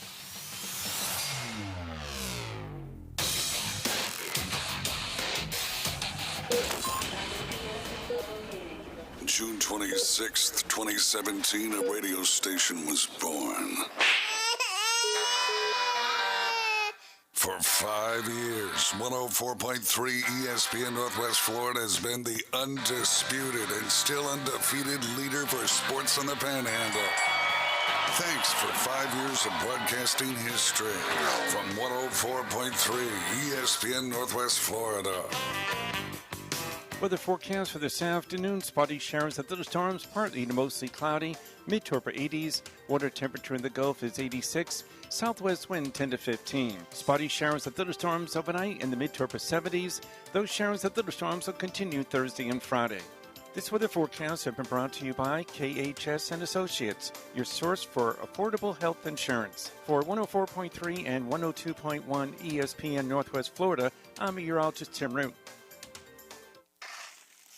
Earthworks of Northwest Florida knows it's a perfect time for you to update your home. Whether it's routine touch-ups or a new look, Earthworks has just what you need. Sand, stone, mulch, and gravel, pickup or delivery. Visit earthworks.com and request a quote. Discover your dream landscape with Earthworks of Northwest Florida. Love the land you live on.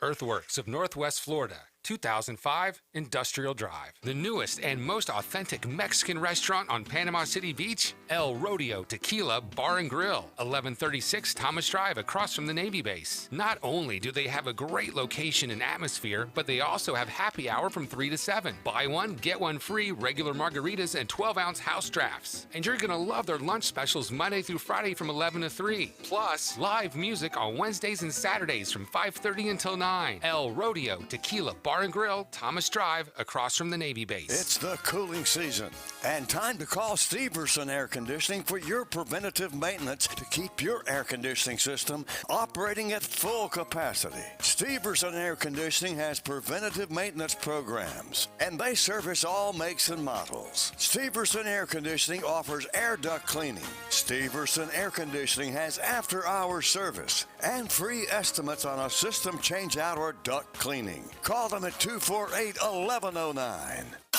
Atlanta Braves play here. WGSX Lynn Haven, WTOT, W271DM Mariana. Powered by Pepsi. ESPN Northwest Florida.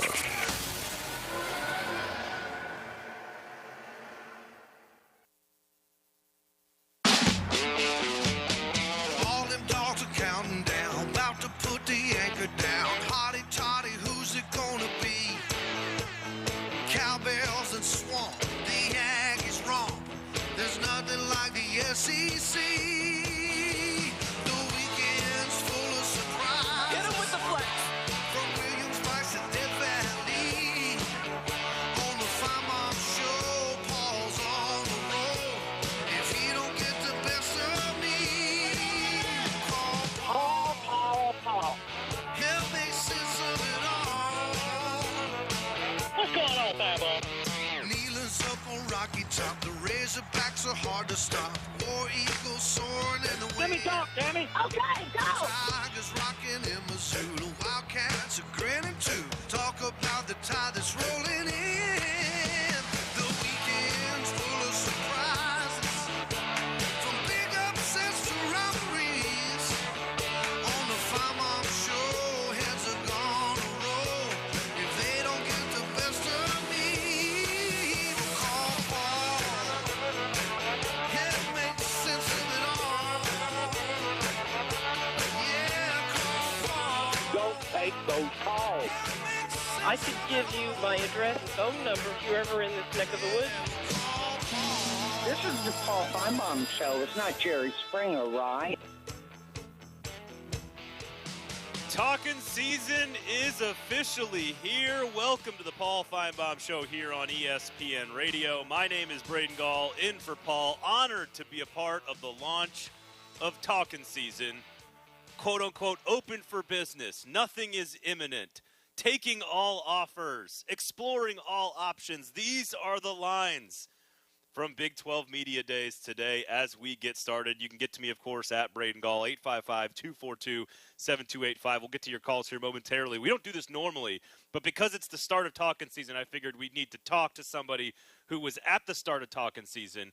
Heather Dinich joining us here, of course, from college, covering college football for ESPN, one of the best in the business. Heather, right out of the gate, joining us from Big 12 Media Days. And Heather, let me first ask you, before I get into all of the words that were said as a part of the kickoff to Talking season, can you try to explain the vibe, the feeling, the mood around the coaches and the players and the administrators at Jerry World today? Can you try to explain how everybody's feeling? Can you give us some insight? I would say confident. I mean, considering a year ago, as Bob Bowlesby said during his opening remarks today, he sat here and talked about how unified everybody was. And then 8 days later, OU and Texas announced they were going to the SEC. Well, they pieced themselves together, picked themselves back up, and a year later, here they are. And now everyone feels very optimistic and bullish about the future. And look, there's new coaches, there's new commissioner, and the new commissioner, Brett Yormark, a lot of people here in this league are encouraged by his background in the media and his ability to negotiate another TV deal. And that's where they are, I would say, in a good spot. And it was nice to just hear people talk about football. I mean, Neil Brown was talking about his quarterback, JT Daniels, and how he might be the smartest quarterback he's ever had. And so it's just kind of refreshing to have that balance of, okay, there's all this realignment talk, and that's the dominant story, but there's also players and coaches, and there's an excitement about the season. Heather Dinich joining us here. Braden Gall, Paul Feinbaum Show, Wednesday edition. I suppose I'll ask you about football at some point, so I apologize that I still have more questions about other things here.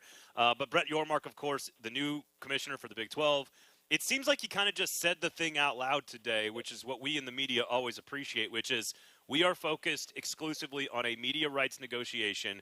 We are listening to offers. We are taking all offers, but we're not going to rush into anything. It feels like that is sort of the quiet part out loud, no?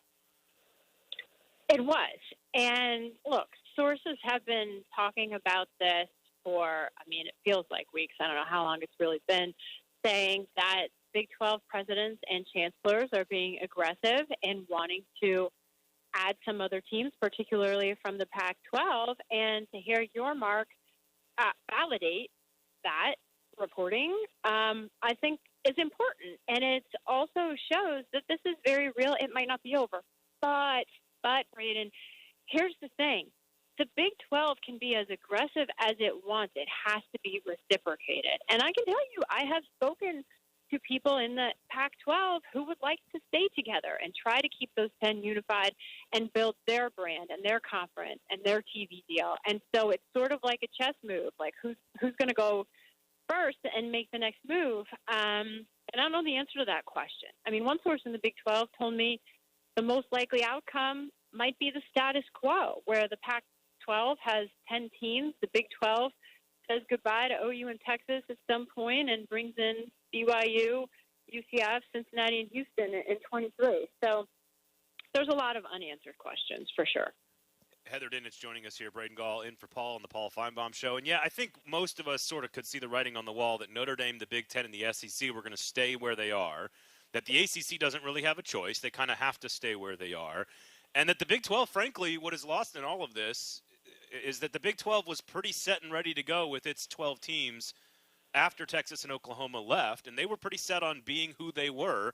Do you believe, in your just sort of expertise opinion of the Pac-12 and the Big 12 in general, do you believe that the Big 12 is a bigger brand, a more interesting brand, a more stable brand for the future, and just in general, in terms of the Pac-12, Big 12 arrangement? Honestly, I think the answer to that question is yet to be determined, and I don't think it's fair to try to answer it today. I feel right now everyone in the Big 12 will puff up their chest and say we are in a better position of power than the Pac-12. And I think you can certainly argue that as we sit here right now, but let's see what happens to the Pac-12. Let's see if it can stay intact. To me, it doesn't add any more value to add teams from the Mountain West Conference, with all due respect to them. If you can get an Oklahoma State or a Baylor, then the conversation changes. But I really don't see any credence to that as I stand here this skinny minute. So I don't know. Let's see how it all plays out, because everyone thought the Big 12 was done, and it's not, and it's in a pretty solid spot. But man, they are going to take a punch in the gut revenue hit when Oklahoma and Texas leave. But Mike Gundy was funny today because somebody asked him if he wanted OU and Texas to stay through the duration, because there's been speculation they could leave before 25. And he said, well, if they want to give us $80 million, that's fine with me. It does feel like it's up for negotiation. There's no question about that. Heather Dinich joining us here. I guess my ultimate gut instinct is just that the state of Texas cares more about the product and the game than maybe some of the West Coast states do in terms of fandom. And as long as you've got 4 or 5 Texas schools and some Oklahoma stuff mixed in, that you mix in Cincinnati, you mix in somebody from Florida, and you feel like you've got a pretty, loyal and faithful following for teams that may not be top tier, but at least are in a football crazy part of the country. And I feel like that's maybe where my brain goes, Heather. I think that's fair, and that definitely means something. And, one of the things I was wondering, as, people here just talking about UCLA and USC to the Big Ten, is how many of those fans are going to go to those games at Penn State? How many are already there? I don't know the answer to that question. I'll be curious to see, just in terms of as we're talking about love for West Coast football here and what's real and what's not. It'll be interesting to see the fan support when those teams travel all the way across the country to play their games. Or when Rutgers shows up in Pasadena, California, and you can just hear Keith Jackson's voice echoing, the Rutgers Scarlet Knights showing up in Pasadena, California. Heather Dinich joining us here on the Paul Feinbaum Show. Braden Gall in here on ESPN Radio. And what's fascinating to me about the Big 12 just this particular season, at the event that you are at, if you do forget about all the noise and you look at the actual teams in the rankings, well, I am assuming that it is as wide open as any conference in America. Baylor, Oklahoma State, Oklahoma,